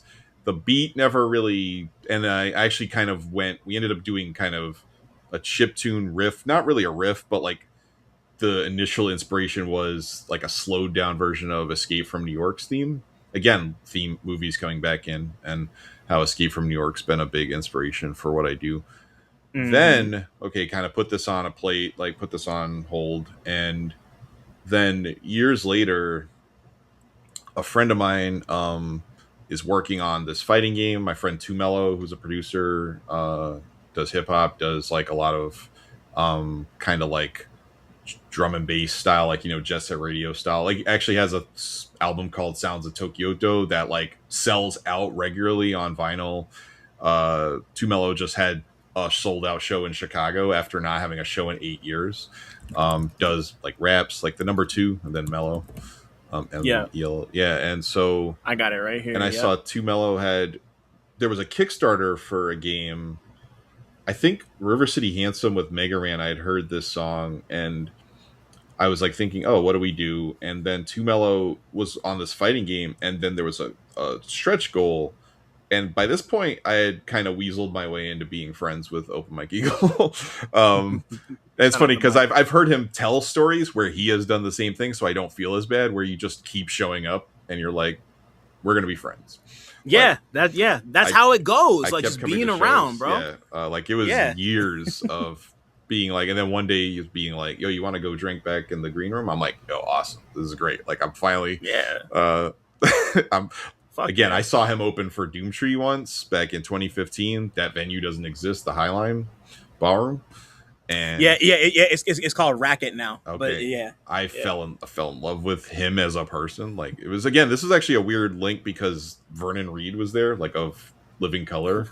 Wow. And like Saul Williams had introduced me to Vernon Reid previously, so it was this weird, like, I think Mike being like, okay, who's this person who's coming on a little strong? Then Vernon Reid comes over and is like talking to him about like, and he's like showing him like dark comedy and like all this stuff, being like, oh, these are my latest things. I'm like, wow, this is cool. Like I didn't know that Vernon Reid was like into rap music. Like, and then me being like, oh, hey man, what's going on? Like, you remember what Saul introduced? He was like, oh yeah, cool. And like Vernon Reid's really into sci-fi and video games also. And like Saul introduced me with like Shawn makes video games like in a very like positive, like, because there's often like a, I don't know, you know, like in art spaces, there's a lot of negativity, like, or you meet apps or what type of, I don't know, but I don't know. It's weird. These like weird little connections. And then, so I saw this Kickstarter that had a stretch goal of a song with Mega Ran and a song with Open Mike Eagle. And then after one of his shows, I just walked up. I was like, would you be down to do a song for my game? And he was like, yeah, let's do it. And like, tell me how much, blah, blah. And then we got the Beatdown City, We Gonna Whoop Your Ass. And then was also listening to that earlier. Then we did a remix with my homie Show You Suck, who's from Chicago born and raised, that had driven, literally the way I know who Show You Suck is because he was tweeting at LP and they were having Run the Jewels was about to have a free show in New York, like it was 2013. And they had a free show at the Music Hall of Williamsburg. So, like, you know how Twitter, you could just sometimes see the conversations between people. And then I just remember being like, who's this person? This name Show You Suck. This is funny, blah, blah. And then I dug into, had a song called Super Street Fighter 4, which is amazing. It's like over Pusha T's, like, Put It on the Board. Like, it's amazing song about, like, whipping your ass in Street Fighter. It's like, and then again, digging into a whole catalog of a person, which is part of why I'm in Chicago. Because, like, I made a friend because I literally went to the show out at Baby's All Right, had 10 people there, and I learned something that day about being an independent artist because Show You Suck just put on a performance like there were 10,000 people in that room. And I was gearing up for my Kickstarter in 2014, like it was going to happen in 2014. I was on no sleep, and I'm like sitting there being like, who is this magnificent person who is doing this amazing show with nobody here? Although the people that ended up showing up, like Mr. Motherfucker Esquire, did come out and do the one time you'll ever see the song that they have together is that stage in 2013. Like, again, it's like, and you see like these moments of magic. So then we did a remix with the Show You Suck. We've done 2 remixes. We did an Air Credits remix for the Ultra Remix update. But yeah, like honestly, like when Too Mellow gave me the beat, I'm like, yo, this is crazy. And then when Mike gave me the lyrics, like, and we put it all together, like I was like legitimately about to cry, because I was like, if I had told I think my child self would have been very confused that I was producing like a rap song for a game that I was working on, because my child self hated Hot 97 as like an institution. And I think Ghostface is 100% correct to say fuck Hot 97, even if it did cost Wu-Tang their career for a while. Again, it's for like sure. Things you don't learn about. You're like, where did Wu-Tang go? It's like, where did the civil rights movement go? Where did Wu-Tang go? It's like, turns out somebody conspired to end their run because someone talked out of turn. And but at Summer Jam of all places, which is pretty funny. I mean, but you know, it is what it is. Again, it's you learn about when to speak in an activist space. Maybe don't do it on their stage. But yeah, that shit was fire though. I respect it. Yeah, but when Mike did that thing, I was like, yo, this is crazy. And then the fact that like, and I think it was also inspired by like working at Rockstar and seeing, you know, like. When I worked at EB Games, my hire date for EB Games was the day that Vice City came out, and everybody being obsessed with Flock of Seagulls, right? Like, because Vice City, like, it was this weird thing coming back and everything coming together, and people being like, yo, this is crazy, this music moment and everything. And like Rockstar kept doing that with all manner of genre. And like even the first trailer I worked on, like GTA 4's third trailer, has like this Russian rap song on it that's really cool, right? Like, and so seeing everyone's, and then making the trailer to the song, I was like, yo, we're doing something different. And then seeing a lot of other stuff kind of popping up around them. There was this game Freedom Finger, which has an A$AP Rock song because they're homies. And I'm like, right. I was like, this is interesting because like this, I don't even know, we were not inspired by each other, but we were inspired by a similar, like, oh, we have a homie that do a thing. And the fact that our trailers came out within a little bit, I was like, and I think my game's trailer honestly got like a lot more. I mean, I'm a trailer editor, so it might have gotten a bit more hype or whatever. And I've had people tell me they've come to my game because of the song. I've had people tell me they've come to Open Mike Eagle or Mega Ran or these other people because of the trailers I've made. That's amazing. And that just inspired me to keep going. Because what they do makes me so happy. Like kind of you're talking about personalization and a lot of these songs just like qualifiers hit me in a place. Like lift your hands if your kids are fed is one of the funniest lines of all time. And like having raised another person's child and another kid, like, and being like, and then like when 444 came out, I'm like, this is adult rap. And I'm like, no, have you listened to Open Mike Eagle? Because he talks about the most mundane, esoteric shit about being an adult. I'm like, that's adult rap. Like, it's not like, oh, I'm 50 and I shouldn't have cheated on my beautiful wife. It was like, my pants got split when I was about to go on. I don't have money to fix this shit. I'm like, that's grown ass stuff. And the fact that Mike, No, I'm sorry. Please finish your thought. No, I was just saying the fact that like Mike, like, because he hadn't played the game and he put his elbow into it and he basically explained my video game from the most absurd way possible. And I was like, this is crazy. Like you laid it out because you're just very good at writing and like you looked at what I gave you and understood it all. And it's actually kind of funny full circle because now he just posted a YouTube link to him streaming Beatdown City Survivors, and I don't know. It's a weird full circle thing, but it made a song for me that lots of people love, right? Like, right. That's amazing, you know. Yeah, because like I mean, like not only are you like a part of indie rap history to a certain extent, you know, like I mean, like I know that sounds hyperbolic, but like you are, you know, like you did something that people know, and like I mean, like you were the lodestar for that. And it exists in a way because of you.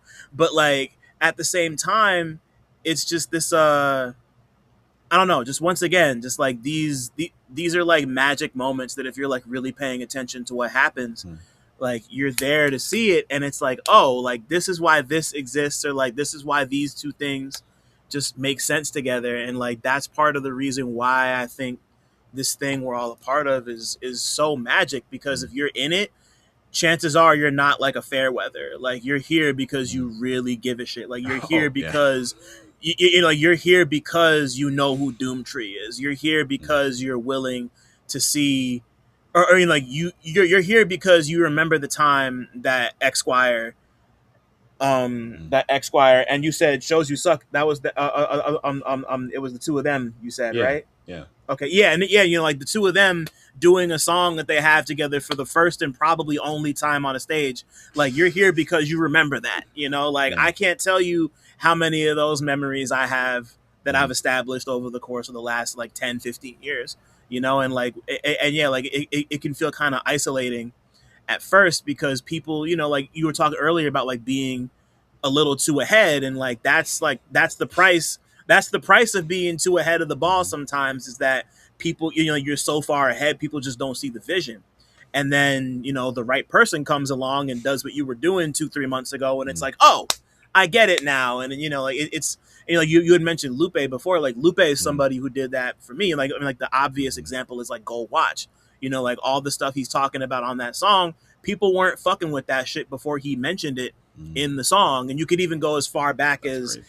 You could even go so far back as Food and Liquor and like all the tapes, you know, like Lupe was talking about brands, and he was talking about just things that people weren't on yet. They didn't think that shit was cool. And he, you know, like he played a bit of a role in making that shit cool. And, you know, like you're at a point now where you can say that you helped bring this thing into, you brought this thing to life, and you were a part of history, and that's great. Trying. It's amazing. You know, I think about when we met at the Maps show. Yes, we did. In Brooklyn, that was like sold out, oversold. I'm pretty sure. I'm sure it was oversold because it did. It sold out at one point, and I was like, uh-oh. How do I get a ticket? And then they opened up again. I was like, I'm buying two. And then some random person on Twitter I gave the second ticket to. And then we saw that's how I found out about Shrapnel. They did the opening song from Metal Lung. And I was like, who are these guys? I had seen Fatboy Sharif open for Mike at Elsewhere. So also it was nice to walk in a room and see someone and be like, hey, what's going on? And no better feeling. Yeah. And then like I spent a lot of time making friends with Sketch, like from random things. Because also I had found my dad's family that are from Chicago. So I kind of kept bouncing around, and like Rich Jones in Chicago had like a show with like Sketch. So then like it was a lot of people's work that made these like shows very special. And yeah, them doing a Backwoodz set was like, I thought that was very generous. Rather, because it was just like, oh, here's all the people I fuck with, and there's nobody on a bill. You get there, and you're just there listening to everybody. And I was like, oh, this is amazing. And then, yeah. And then I think because I was working with Mike, like OME, like it's always funny because we've got Capital Mike, right? Like I feel like we got to call him something else. Like, because of this, like when I went up to get my buy some shit at the merch, because we were on the merch line, I said hi to Woods, and I said, because I was amazed, and I said hi to Kenny, and Kenny, I was wearing my Treachery In Beatdown City shirt, and Kenny said, oh, I like that shirt, and I was like, oh, thank you, it's for a game, it's for a game, and he was like, oh, I actually, I'm very, I don't know, I'm just like, that's for a game. And then he's like, oh, I play that game, I like that game, and I was like, oh, wait, that's my game. And because I remember like you know, so I definitely think working with Mike and like just that, because he was always very high on what I was doing, and we had a very real moment in like Portland recently where I was like, you know, I like low-key like everything you do is like super important to me. And he was basically like same, and I'm like, that's crazy. Again, like this forced relationship turned very, very like emotional connection. But then like, and then Kenny's always been like, oh yeah, I'm down for whatever you're doing. Like all of what you're doing is cool. And yeah, just and it's just amazing, like talking with, like, me and Premrock went out to get Vietnamese food, and like I kept kind of talking to him over about this stuff over a bit, and then when I had a budget, I was like, I would like to have a real conversation now, because I didn't want to. These are my thoughts. Like I had, like, I think Flyanakin like turned to somebody once and was like, "Hey, you should talk to Shawn, because Shawn has these thoughts about games and music and blah blah blah." And it's always cool when people become like the ambassador of that thing. Like I talked to Questlove about this, because I was actually supposed to be pitching some games for the Jimmy Fallon show when I was working at a company, and I told them about my thoughts about, like, like working with musicians, like working with them, not apart from them, like letting them kind of in on what we're doing, and working to make respectful stuff. And he was like, "Oh yeah, a lot of people talk about games, and like they talk to us about that stuff, and you're the only person who's ever said anything that made any sense that like I would be down for."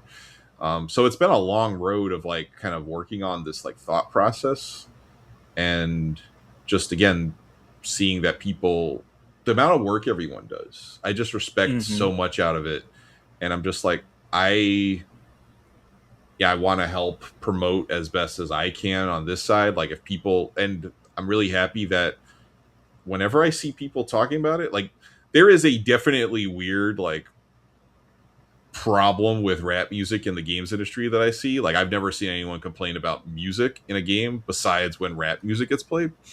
But to that other end, everybody's all like, who are these artists? I want everything from them. And I'm like, the thousands, tens of thousands, whatever, all the people, if they walk away and they go listen to this album and they go buy something, I'm like, yo, that's a success right there. That you did your job. Exactly. Because I've got records. I got records in my closet. I got records down. I don't know. I've got like, I want to see everybody succeed, because it means so much. Like that map show unlocked something in me. Like it unlocked my love of, like, I liked Billy Woods, but it unlocked my love of Billy Woods. Like I think that album just unlocked my love, and then that show just showed me a new future in life. Like the weird, just, and like it's always fun running into you at rap shows, and they're like this interesting experience that I'm like, it also makes me, I'm like, yo, you spent like $30 to go see Billy Woods with like everybody on a bill, and your life gets changed again every single time. And then people come into the game space. I respect that people still pay for video games, but they come in and they're like, if I spent $10, I want 10 hours of experience. And I'm like, what are you talking about? I walk into a show, I get 2 hours and I'm good. And I'm again, and I'm seeing people like really vibe on the game. Like they really love, because they say the music is like perfect. And I listened to the music a lot when I was trying to, it gave me a reason to really sit down and listen to all of He Left Nothing for the Swim Back and Nobody Playing to Leave. Cause I think I owned them, but I hadn't listened to them. And because, you know, you buy shit and you just don't get to listen. Of course, yeah. And then I'm sitting here being like, what do I do for a soundtrack? And I end up, I'm like, oh, wait, this is absolutely the game. And then I'm like, the next album, I'm like, this is also the game. I'm like, we got to talk. And then Genuine Dexterity drops. And I'm like, this is the most interesting, like, winter-ass album I've heard in a while. And I was like, oh, yeah, we need this too. And it was funny because then I was moving to Chicago. I came up here, or down here. I don't know. Saw Kenny performing with Benjamin Booker. And we all hung out. And I was like, yo, man, I really want to do something with... I want to have Genuine Dexterity. He's like, yeah, I'm sure Kiki will be good with it. And then Kiki, honestly, like KVI, he's been one of the most like prominent, like posting it on his Bandcamp, posting like shit on his Facebook page, posting it everywhere. And I'm just like, you know, because he's just so excited. Like, and the sheer excitement from people that they're in the game and all this stuff is, I just am very thankful to be able to, that people will trust me with their stuff. And that shit matters, you know, like it can feel like you're overthinking it, but just like be trusted, like as an artist, like to be trusted to put somebody in a game, or to even just like not even be a character in the game, but to like have their music be played in the thing that you made that, you know, like they're going to be associated with to a certain degree. Like that means everything. And I wanted and yeah, like that and yeah, like I'm happy you brought the map show up, A, because that's where we met, B, but you know, like that was a really special time for me too, because I had that year I had just written the piece I wrote for Pitchfork about Backwoodz. So like I had just spent so much time putting that together, and it was right. I think it came out either right before or right after Maps came out. So like it was, and like I had pitched it to them a year prior, and they were, you know, I did it around the time Ethiops dropped. I was like, we should do a piece on Backwoodz, and they were like, they were like, literally maybe next year. You know, and then a year later, it was like Maps is about to happen, Diabetic Test Strips is about to happen, and they came to me like, "Hey, do you want to write a piece about Backwoodz?" I was like, "The one I pitched you literally a year ago? Yeah, bro, let's go!" Like, you know, and like that's the thing about all the people in that space. When they fuck with you, like they fuck with you in a real serious, like, I'm down to support you type of way. Like, what can I do? What can we do? Like I'm so grateful that like when I wrote that piece, I got to go to the greenhouse. I met Willie Green. I sat in the studio with him while he mixed a song. And then like 2 days later, I went back with him and Woods and Richter. I hired Alexander Richter to take photos for the piece. I got him paid for that. Like that was important to me. And I got to watch Woods and Green make a song. Like I watched it happen in front of my face. Like they invited me to come watch that. You know, like Woods brought a backpack full of moleskin fucking notebooks, and he was just sifting through notebooks looking for the lyrics that he was writing to this one beat. It was for he made a song with Samuel T. Herring that he featured on, that Woods featured on. So like, you know, like that show was incredibly special because I had just come off of that, and like I had established a relationship with Woods and Elucid like you by just being at the shows. I first met Elucid because I showed up, like it had to have been like the third or fourth show I was at. He saw me and was like, "You've been around a lot. Who are you?" And we that's literally how it happened. Like that's how he and I became friends. And then Woods and I became friends because I bought Paraffin off him because he had sold out of copies that night, but he was like, "Are you based in the city? Like you can just come to me and I'll sell you like the two others I have." And that's how me and Woods got connected. And, you know, like since then, you know, like they have this reputation for being these like kind of like standoffish, scary individuals, and they're like not, you know, like they're the furthest thing from it. And like that map show is so special because whenever there's a Woods show, especially in New York, it typically just turns into a Backwoodz showcase. You know, Elucid usually shows up, Sharif usually shows up, Shrapnel usually shows up, like Haram might be there, Cavalier might be there, Child Actor might be there, Sketch might be there. You know, you never know, especially now that they're like big enough to actually, you know, like I've seen Woods pay people for popping out to do a song randomly. Like I've seen him hand money to like they care about that shit in a way that a lot of people don't. And to be in that room that night surrounded by people like you and like all the artists and supporters and fans and everybody, like it felt like such a special moment because it's like in that moment it's like everybody gets it now, you know, like people who didn't get it 5-6 years ago, like this is the guy, this has always been the guy, and the guy's putting on all these other guys. So like like just to see all that be fed. And yeah, that map show was really, really, really special. You know, like to be in it was like shoulder to shoulder packed, and I'm like, I never thought you know, like I've seen Woods play for 15 people. Yeah, you know, so like it's I don't know, like that was a special moment for me too, and I think I mean like now I feel like is the perfect time to really dig into I want to know more about the making of the game generally, but I want to dig more into like getting them in the game specifically, like not even just on the music tip, but like, you know, like designing the sprites and having all these, like, where did that idea first come from for you to like just put them in the game? Well, we did put We put like Open Mike Eagle and Mega Ran are in Treachery in Beatdown City as people you fight against. I remember a lot of people were always asking Mike, like, when are you going to be in a game like to play as? And then I thought about it like from like like the Def Jam fight for New York, how nice it is to be able to be in a thing and be, I don't know, like to play as an avatar of yourself. Seems like a fun thing to do, right? Like it seems cool, and also just yeah,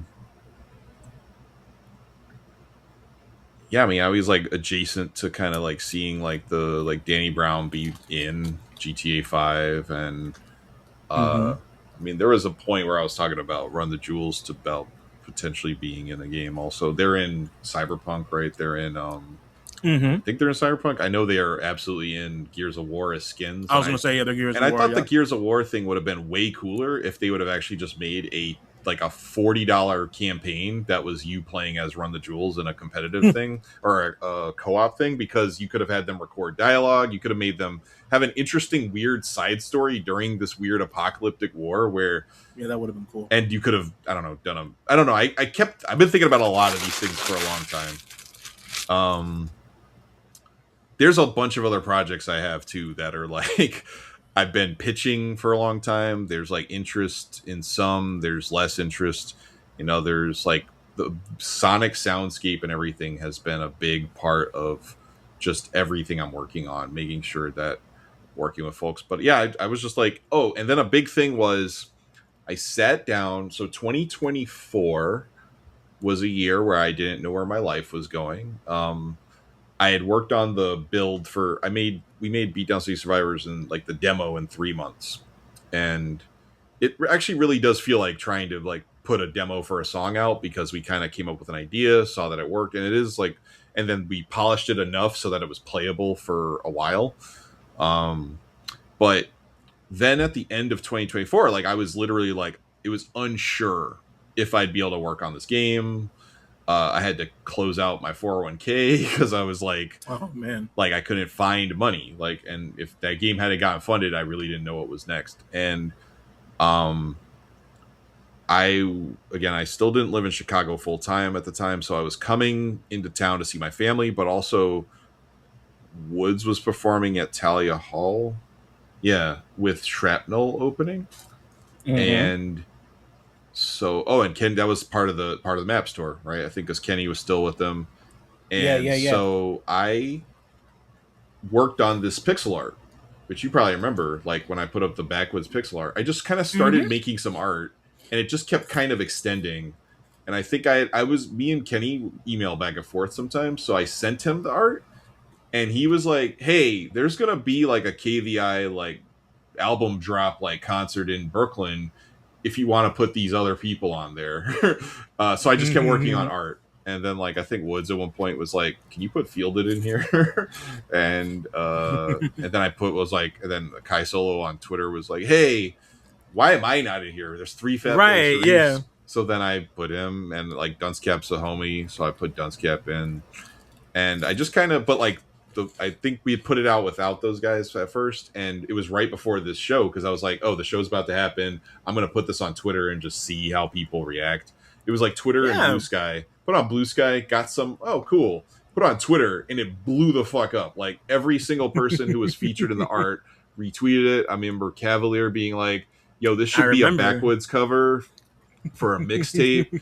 And again, at a year where I was probably made the least amount of money in my adult, where I was like losing money, having to kill a 401k just to live, I felt so much creative drive, because these guys that I love so much, like they loved this dumb piece of art that it was not dumb, but like this piece of art that I made just to kind of see what people, I don't know, I just, it was a very much a passion thing, and I got like support from like the love that was.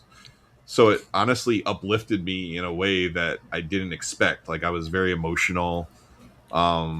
Everybody having something kind to say. And then I remember I saw Prem at the show, and I was like, hey man, I don't know if you saw that art. He's just like, oh yeah, I did. Super cool. Like I love it. Like, and like, again, Woods was very excited. Like everybody was excited. remember we were on like Rap Music Plug podcast because Genuine Dexterity, Shout out to Rohan. the sound, and then Kenny specifically stopped to say, "Hey, just so you know, one of the people listening, Shawn, made this art," and then shared it in the pot, and then everybody's like, "What the?" Like again, the fan base was like, "Yo, this is crazy," and so that's I was what like, that's what I'm saying. Yeah. and so then I was like, "Yo, we got to put him in the game." Because and then I just kind of asked questions here and there. I was like, "Yo, would you be interested in being in the game?" Et cetera, et cetera. Talking to Woods, he's very mysterious always, and I was just like, "Would you be interested?" And I remember one time you were like, "This all sounds very interesting," and I'm like, "That doesn't sound like a yes." Yeah, and it was that's classic Woods. it was very much at the Knockdown Center show that I walked up. I waited for everybody to be done.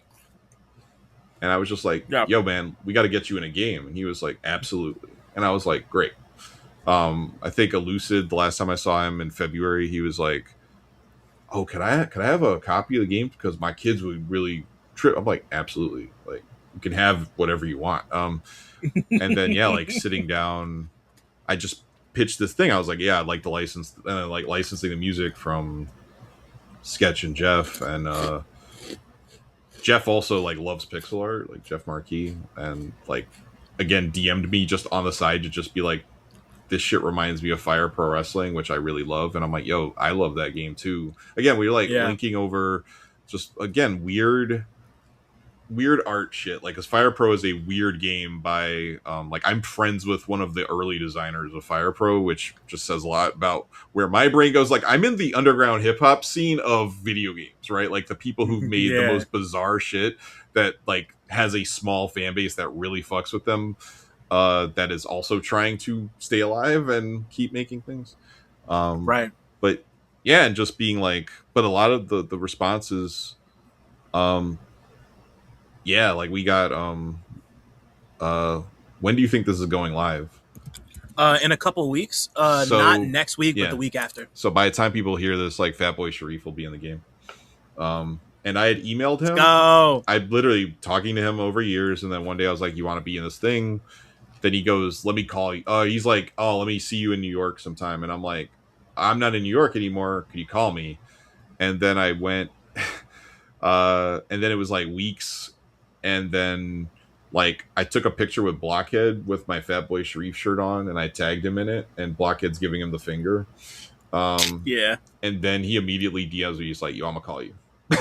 Yeah. And then we talked. And he just wanted clarity about, like, why, like, how we were handling license, whatever, like, because I'm paying everyone to be in it, like, a little bit of money. Of course, yeah. And because, again, I'm like, I have a little bit of money that I can do that with. And after we got off the call, it was just like, "Yeah, sure, sounds good." We really wanted to get him in for launch, but making characters is complicated. His character is very unique. Also, he has 2 masks. Like, he has a special skill, and like he's like normal when he's like punching things, and then when he does the special skill, it switches between either the rabbit mask or the skull mask. And the skull mask, he has a chainsaw. And so he's just like chainsawing through monsters, and then the rabbit mask, he has a knife and a hammer that's used by one of the bosses, and it's just like he's just like slashing and bashing zombies over the head. And yeah, like I try to give everybody these special skills. Like I told Elucid, because I told some people that are familiar with Elucid, I'm like, yeah, his special skill is going to be a black hole, where he's going to summon black holes that are just going to suck in enemies and like blow up and kill them. And someone was like, "Why?" And I was like, "You've heard his music, right? Like, he sounds like a black hole. Like it's just like, yeah." And then when I talked to Woods, I was like, "Do you know Mortal Kombat?" He was like, "Yeah." I was like, "You know Noob Saibot?" He's like, "Yeah." I'm like, "You're the Noob Saibot of rap. You got like another shadowy version of you that you use to help you with everything. So we want to make you. You're gonna spawn another version of yourself to fight alongside yourself." Because you typically put out like 2 album of the year every year or something. And he was like, "Oh, that's pretty cool." And it's and then of course we put Mike like with the stereo head, because I asked him, I was like, "Do you want to be you or stereo head?" He was like, "Stereo head." And then I was like, I think I'm gonna make you fly because all your stuff is you flying. Yeah, it's you flying on some Mario and, shit. Yeah, totally. And he was like, oh, that's very important to me. I'm like, yeah, you're gonna be the only person who does that. And he was like, that is very special to me. And yeah, his character is completely different than anything else, and we put a little bit more time and effort. And I think a lot of that also comes down to just like he's my weird gateway into like probably all of this. Like there was like Doomtree to him, but then once it was him, and you know, shout out to Spotify. You know, Spotify sucks shit, but their algorithm like was just like, oh, you like this, you like Woods, you like this thing, you like that because you listen to this guy. Also, Mike partnering with like a lot of folks on tracks too helps with that. But like, and then having a podcast and all these things. But it was like, so maybe it's more him than anything else, like who he associates, because like he's very much a capybara where he's with all these different people, and then you get your toes dipped into everything. But yeah, so and we actually put all the people in last because it was just because we had some stuff we had to get done, and then it was like, okay, now we're going to stop and we're going to work on getting all these last characters in, because it was just like, we had to finish more higher upper level stuff because there's like this thing of like, do you do the whole game or do you do the individual characters? And I had to like think about things. And there was also like Curly Castro being like, can I use my hair as an attack? And then I was like, oh, cool. Thank you for answering me. Because a lot of times you ask people questions and they don't give you an answer. Or like Blockhead being like, oh yeah, when like does Prem like do like a pretty boy smile or something? I'm like, well, no. He's like, what you should make sure. So now his special skill, he stops and he like turns to the camera and smiles before he just goes and wrecks everything. And yeah, I don't know. It's a thought process. You know, I want everybody to like. I had somebody tell me recently, they were like, oh yeah, one of these rappers, like I unlocked him and I was doing really well as him. I was like, who is it? He's like, I don't know, name starts with a P. I was like, oh, Premrock. He's like, if you say so. And again, they're like someone who likes all the music. They're not necessarily, but they're like, oh, I like to use this character because they're really fun to play as. And I'm like, good, because I want this weird, I want everything to work out, right? I want everything to be, I don't want them to, even though they're at the bottom of the roster just because of like unlock things or whatever, but it's not to make them separate, because again, they're so integral. Like the title screen menu starts off with human form. It's Premrock's like verse only, because he that's his song, right? Like Sadate is which also is Castro's song, it's this weird, interesting like fallout, because again, you're dealing with killing thousands of zombies, and all of a sudden just the song stops being whatever it was, and it's just like Sadate, and you're like, it's really chill. but like, because of the way NBA Street started with They Reminisce Over You, I wanted and I heard human form and I was like, oh, it's got the sax, it's got all the stuff, like, so like you start the game and it just starts off with like a view of the city, and I'm like, I wanted this fucking vibe. And even to the end, like at the end of the game, I was like, we need to have some words in the beginning of the game to let people know just a little bit of like what's going on here, because it's all in my head and it doesn't really matter, because the game is very much about the pandemic and a mayor investing in cops instead of in infrastructure, and the city falling apart and a lot of those things. And so it's like you go from human form and you press start, and then the story starts, and it has like a very Escape from New York style where it's got a map and there's just like text on the screen and like some images, and it starts with he left nothing for the swim back, so it has this like doom doom doom doom doom and just like sketch just spitting stuff, and then the story ends with who will save the city, and it just goes to the player select screen. I'm like, man, this is, while the song still plays in the background, I'm like, this is crazy. Like, this is like, that's the closest to cinema, honestly, that games get. Honestly, it doesn't have to have great cameras. It doesn't have to. I think cinema is more than that. Like, cinema is like evoking a feeling through media in a lot of ways. Like, there's cinematography, but like, what is cinema, right? Like, because people used to talk about Grand Theft Auto and how when you would get out of your car and like people would start shit with you, and you would just hear a song on the radio in the background, and how that was cinematic, right? Because it just felt like, it felt like what we have now with shorts, right? When someone films that, you're like, this is and people put the "this is cinema" like Scorsese thing. You're like, it is actually. Yeah. So and it's funny coming from like a AAA background that is very obsessed with putting cameras in places and this and that. And I'm like, our game is top down, but playing the music while all this stuff's happening, I'm like, it just gives you a feeling that, yeah, I feel like it is very close to like the way movies are, except you are also in the thick of it. Like, yeah. And you're controlling it, you know, like that's obviously the big separating factor. Yeah. But I mean, like the game proper had taken quite a bit of time to put together before the Backwoodz aspect of it even came into fruition, and now it's out. And I know, and I'm like, you and I have spoken a bunch about just like all the, it's like all the trials and tribulations that just like come with releasing a game even after it's finished. Like there's obviously a lot of parallels between indie game development and indie musicianship. Period. Like between creation and post production and distribution, and it's a whole like there's a lot of parallels. But the game's out. It's been out for like just over a week at this point, right? It came out on the 10th. Yep. Right? Yeah, cool. So I mean, like it's been 9 days. It's out and about. People have played it. I just want to know like what's the response been since it's been like about a week and a half. Yeah, it's complicated. It's I don't know. It's a game. Some people say it's too hard. Some people say it's too easy. Balancing games is very difficult.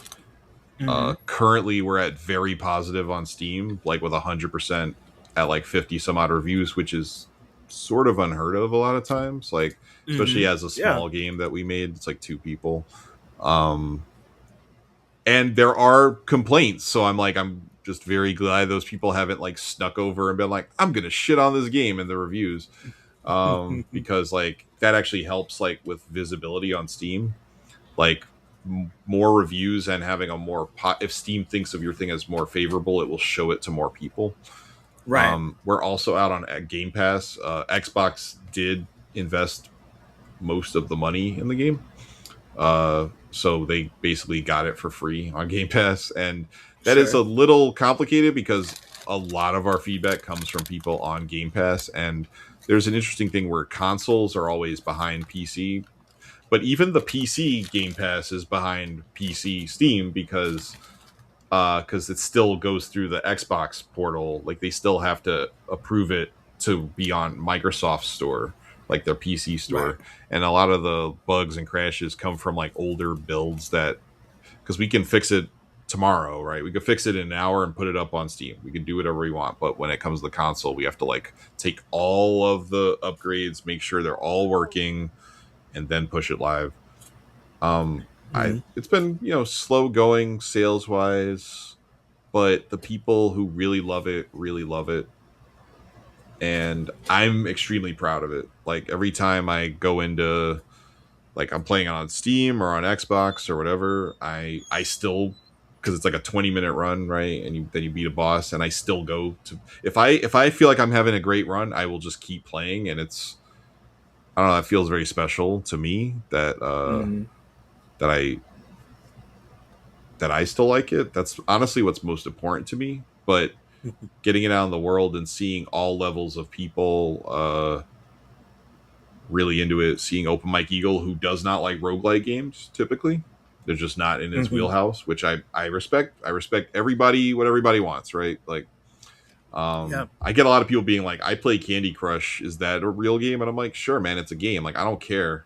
Like, it's weird. Like, that'd be like going up to, like, it's weird. People think of, like, since I do games, that I'm the biggest gatekeeper on the planet. They'll be like, is this a cool thing? Like, DJ Haram asked me if a game that she was playing was a cool thing. And I was like, play what you want. Like, yeah. I don't, like, I'm in my weird ass esoteric side here. I'm listening to you.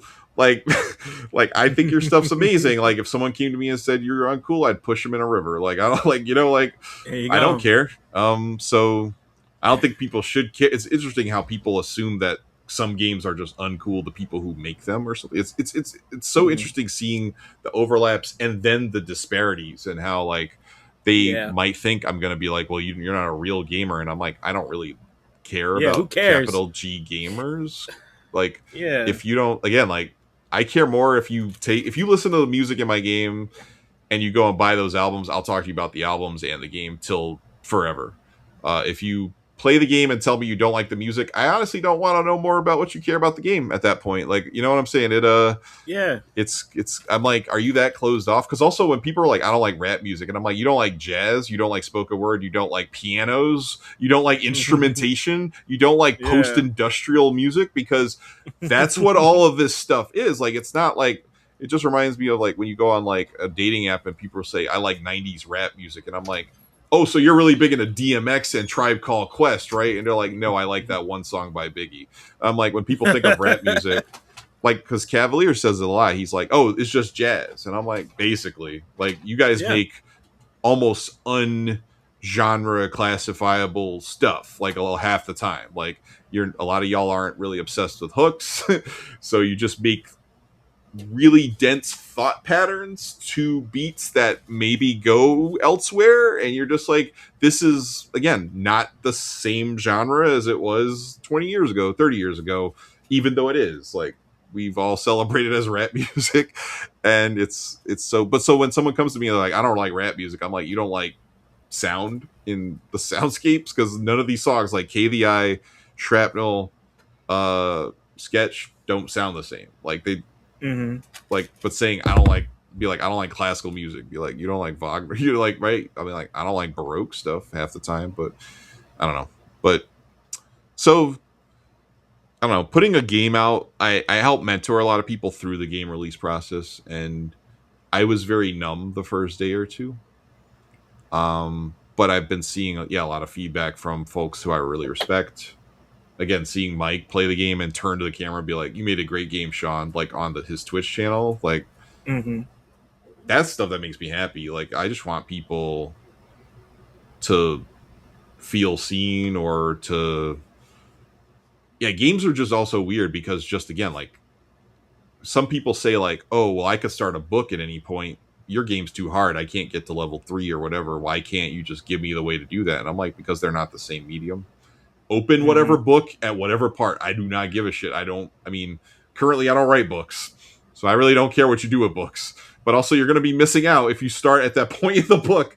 Like, you're like, that's a weird way to say it. Or I start an album whenever I want, or I listen to a song wherever I want, or I can choose from the DVD menu where to start a movie. And I'm like, all that sounds terrible to me. And even my programmer and I on Monday, we have our Monday meetings, and he was like, well, I'm seeing people get stuck here and this and that. I was just like, I'm kind of fine, honestly. If, I don't know, like, if someone hasn't found their groove in the thing, I can't, because like, we did make a game that I think can be very difficult depending on how your thought synapses are firing or whatever. And I can't control how everyone plays a game. I really can't. All I know is I played through the game. I can play through it with every single character in the game. They're all good. And I get people who tell me that certain things are like objectively bad in the game. And that's actually the interesting thing about game fans, is they will tell you this is bad, this is wrong. And I'm just like I'll be in Open Mike Eagle's Discord, and I'll see people say objective truths about not necessarily my game, but other games. And I'm like, would you ever come to him and tell them that about his album, right? Like, because you're part of a fan base that will shit on a reviewer for shitting on his albums, right? Because you'd be like, oh, you just don't understand that. But then you'll come to a video game and be like, no, but this is objectively wrong, or this is objectively right. And people get so offended if something doesn't click with them. Like, I have one person on Reddit who was calling me stupid and idiot because X, Y, and Z. And I'm like, the things you're even asking for, I'm like, A, you got the game for free on Game Pass. You're asking me to do a lot of fixes for someone who did not pay money for a video game. You know how people live further is you pay for a video game. That's how like people are like, yo, when's co-op coming? And I'm like, have you played Vampire Survivors? They're like, yeah, I love it. And I'm like, that took a year, and they sold 1 million copies, and that's when they put co-op in it. And everyone assumes that the game that sold 5 million copies has the exact same amount of people working on it as the game that sold like 2,000 copies, or again was given away for free at launch. Like Vampire Survivors wasn't on Xbox when it came out; it was on PC only. There's a lot of games that do that, and they made $1 million, and then they started being like, "Oh, we're going to put it here, we're going to put it there." You know, it's obvious on Xbox because we got money from them, and we want to do a parody release. These are a lot of things that I think a lot of people don't think about. People want to do a lot of free work after a game's out, even if the game doesn't sell well. And then if you don't do exactly what they ask, they call it a dead game. And then they encourage everyone to review bomb it and to not buy it further because they're like, oh, they abandoned it. And I'm like, games can be finished. Like, they don't get updated forever. Like, that's just not how things work. This ain't a Kanye West album, dude. Like, no, it's a little bit more complicated. He made an album. He kept making that album worse every time he did something. I'm like, how did you make Wolves more misogynistic?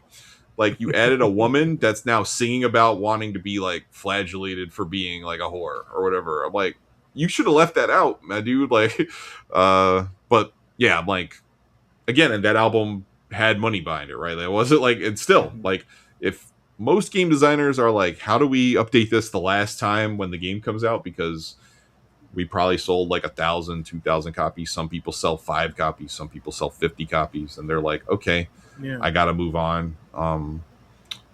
And I'm like, if we could put, like, I've been having to tell people, like, a Switch port, I don't know how much that'll cost. I don't know if it'll run on Switch. Our game has real-time lighting. It has hundreds of enemies on screen.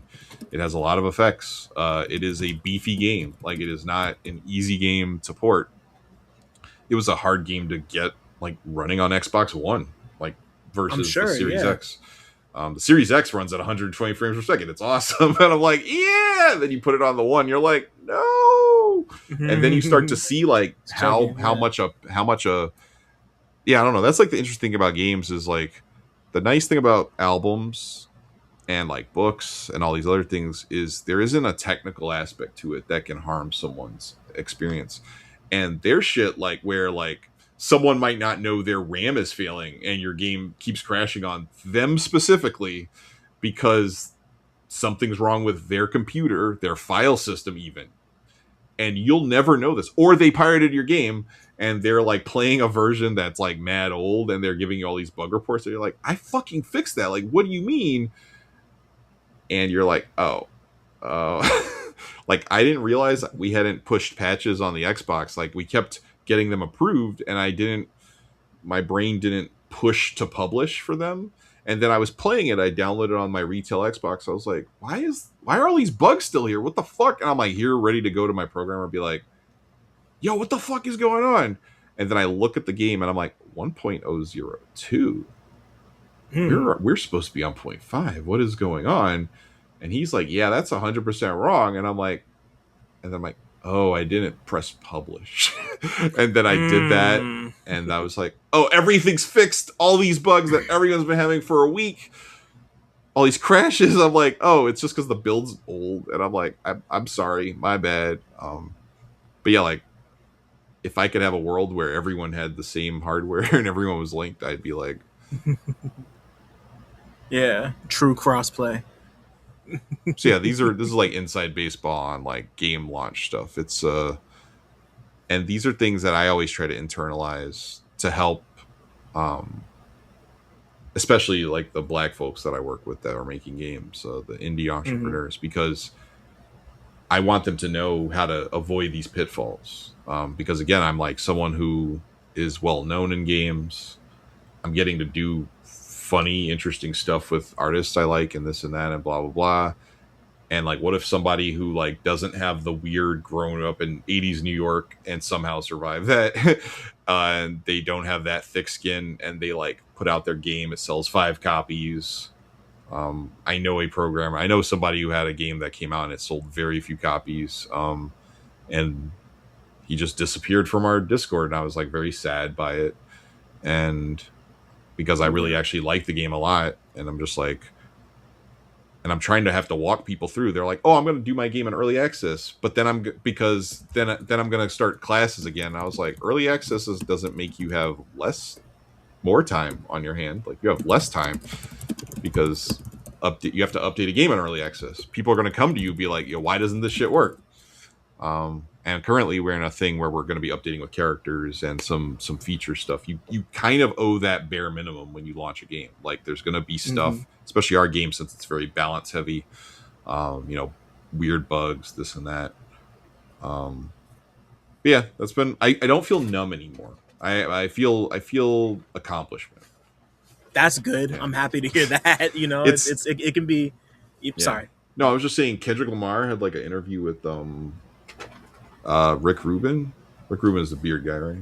Yeah. And he said like that, like releasing an album is a largely negative experience, and that hit me really hard because I'm like, you're one of the most successful people on the planet, and honestly, it made me feel a little better. That because I think just releasing art can be very negative. There's a lot of.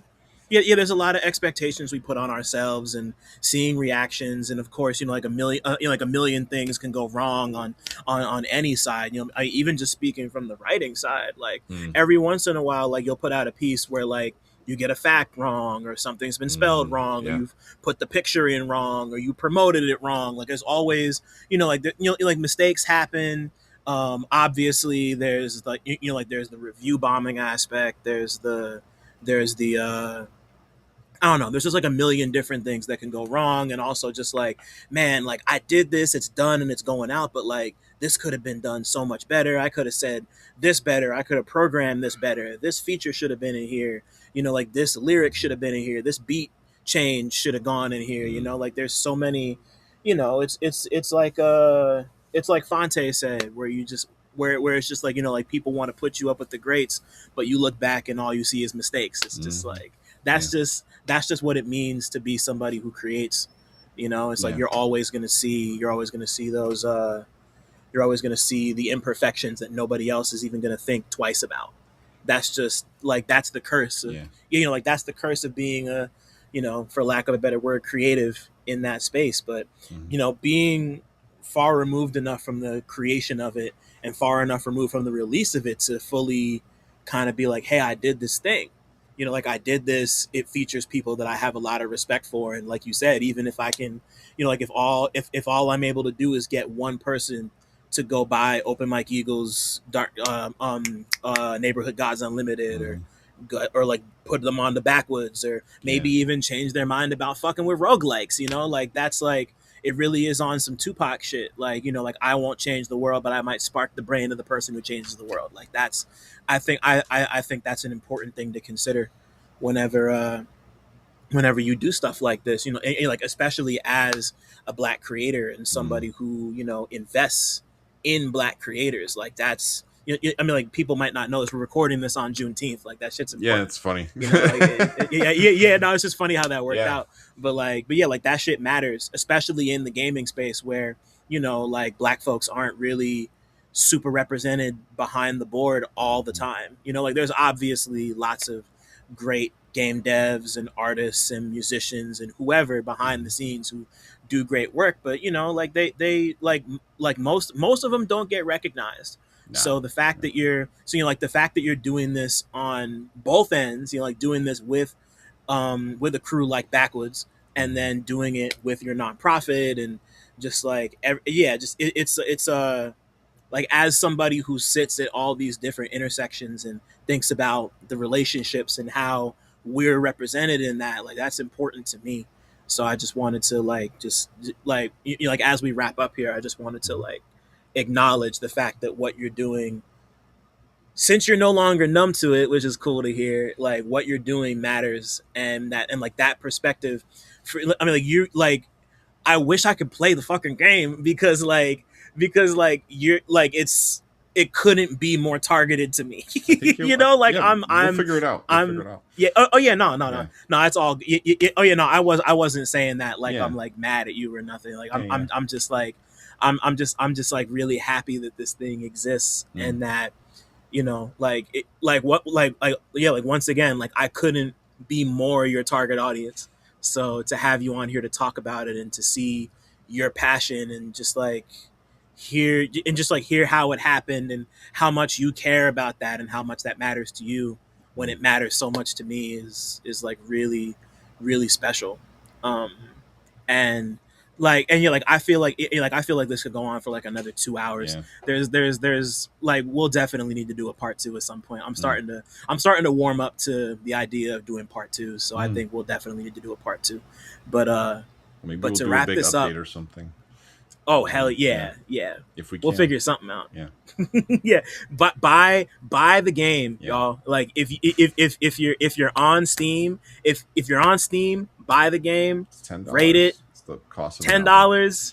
You it's got the cost it. of an Like, album, and you get 3 albums in the soundtrack. So there you go. Exactly. Yeah, nah, like buy the game. If you got Game Pass, go download the game. It costs you nothing except the subscription to Game Pass. But like go download it. Like please show support. This shit matters. But but Shawn, if your life was a movie, what would it be about? I do have. I've been working on a movie or something about my time working in games retail.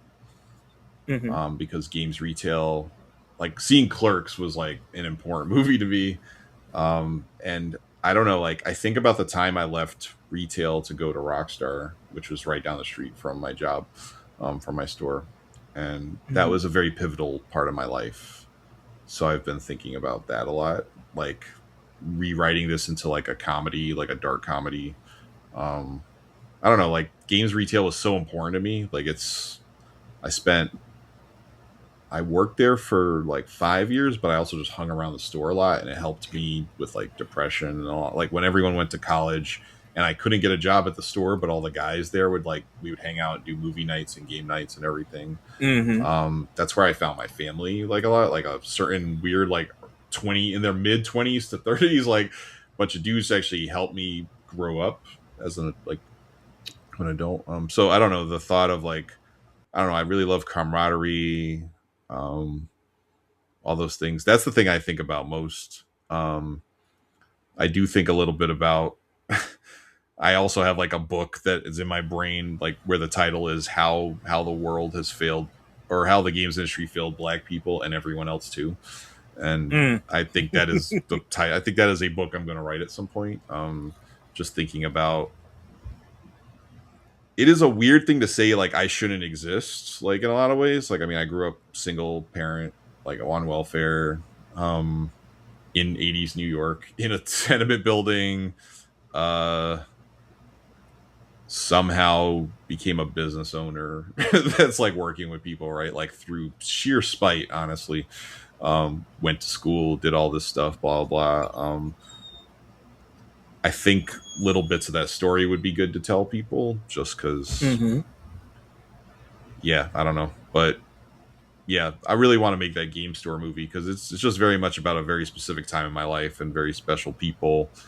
And honestly, it would be a good throwback now, because we don't really, like, GameStop's going to be gone at some point, and that'll be like the perfect time to release that movie. Yeah, it's only a matter of time before GameStop fully, because they don't understand, disappears. They don't understand the human element of it. Like, right. Again, like the human form, like all, again, like Beatdown City Survivors is about being a person. All this stuff is about being a person. Why they want numbers over people? And I'm like, literally, my store like could sell anything to anyone at any point. Like when we got like PSPs in when they were brand new. If we got like 20 of them, one of my homies would just call his dudes. They would roll up in a van and buy all the PSPs. Like dudes from the hood, they'd pull out cash and just buy all of them. And I'm like, word. I don't know what they do. I'm sure most of them are drug dealers. It is fine. Everyone is loved in this store. But the fact that we could call in a crew and they would buy all of our stuff, or the fact that my stores sold the most copies of San Andreas, Halo 2, the Warriors. We sold the most copies of Warriors in the country, because we were on 3rd Street and Broadway. Even though we were down street from Broadway, we just appreciated the game so much, and our fan base of our store appreciated it, that we sold so many copies that my manager, because we had gotten robbed that year, my manager did not lost his whole bonus from EB Games or GameStop, whichever one it was at the time. And he got paid out from Rockstar because we sold so many copies of the Warriors. Like, wow. So we've been caring about this stuff, and I don't know, like, I guess I'd love to, like, it's funny, I just actually rewatched all the Clerks movies, and they've got their issues. They very much come from a certain point of view, and it would actually be kind of cool to come at it, I don't know, writing. Like Waiting was a very fun movie that I loved a long time ago. Waiting and that is movie's good, yeah. also, it's got its problems, and it would actually be kind of cool to revisit my mid-20s, but from like the queer non-binary social justice-y understanding, because I was not that person at all in my 20s, and talk about it, critique it, accept it, all these things. It'd be cool to have a movie like that, I think. Yeah, I agree. And yeah, like as somebody else who like I'm from Jersey, so like Kevin Smith is like he's very famously from New Jersey. Yeah. So and it's funny because I didn't see Clerks until maybe I lied. Maybe I saw Clerks before. Yeah, I saw Clerks before I went to college, and then I saw Mallrats when I was in college. But like that. But like I know exactly what you're talking about because like Clerks was definitely an important like, oh yeah, like this is like the neighborhood video store, the neighborhood corner store, like all that shit, like that's, I get that. And where did my brain, oh yeah, just like the community aspect of the game store is like, I have one in Jersey near me called Digital Press. There's two, there's one that's like maybe 5-10 minutes from my crib. There's another one somewhere else in Jersey, but like the big one is near me, and it's it's like it's like a local like a local mom and pop shop that has every game console you could possibly imagine. They're all refurbished. They host like gaming tournaments. They have like gaming setups in the back with PCs and consoles. They do Smash tournaments. They do Magic tournaments. Like everything you could possibly imagine. Like and like they like their Instagram. They're constantly promoting like, oh, like these many people brought in this old PSP, this old Game Boy Advance, this like people bring in like the weirdest shit you could ever imagine, like old ass Virtual Boy games that no one's ever heard of, like Game Gear shit, ColecoVision shit, you name it. Like they got it's also like a museum too. They have a bunch of stuff like on display. It's a pretty small space, but like it really is like a combination museum, game store, like hub for gaming. And like the fact that those spaces don't fully exist in the same way they did, like when people would just like really pull up to like a EB Games or GameStop in earnest. It's like, not to say the recipe's been lost, but it's just kind of like it's different than what it was. So, as somebody who lived that to a certain extent, yeah, I'd watch that. I'm into that. But Shawn, thank you so much, man. This was Desiree says, hey, fucking yeah, no, this was this is great. I'm really happy. Like I know how much work you put into making sure this game came out as well as it could, and that people had access to it, and now it's here. And once again, even like I want to stress to folks that even without the Backwoodz affiliation, like this is a game I would play. Like this is something that like I would go out of my way to purchase, even if my man didn't make it and like all the best rappers on planet Earth weren't in it. So, like I said, if you're on Steam, if you're on Game Pass, do it. Please do it. Like, like that support, the support aspect is important here. Like everybody I have on here is somebody that I would support with my own money. Like I'm not like the fair weather just trying to jump on some shit because it's cool. Like if I'm talking to somebody, it's because I believe in what they're doing, and I believe in what Shawn is doing. I appreciate that so much. It's been like, I'm just saying, it's been like 3 years of us knowing each other, like on and off. Oh yeah, I remember. We got in that like SUV and went to the see Fatboy Sharif. And I was about to. Yeah, it was at Young Ethel's, right?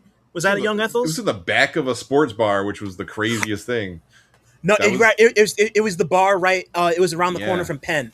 Yeah, it was right in Midtown. Bizarre. Yeah, like it was like you walk in, it's like shitty sports bar, and you're like, "Are we in the right place?" And then you just hear the beats, and you're like, Oh, and I think that's where I met One Shot Once also. Yeah, right. Yeah, because Oso was there. Yeah. Rohan from Rap Music Plug podcast was there. Boog was there. I'm pretty sure 89 and Kohai were there too. Probably, yeah. Sharif. Yeah, and like crazy. everybody else on the bill was so garbage. They were all so bad, and like just everybody. It was. There was a lot of old heads there too. But honestly, that also showed me a thing. It showed me a lot about how you just got to do your tight 5 for like nothing. Yeah, I bought the host a drink because I felt bad because he's like doing all his work for no money, and I'm like, he was like, someone get me a drink, and then like nobody did anything. It's like, come on, man. I'm like, yo, I'll buy you a drink, man. Like, yeah, man. And then then we become friends, right? I don't know. I appreciate everything everyone's doing at whatever level of talent. All those mad of those guys had like Sean Price like features, like because of just the age and everything. It was right.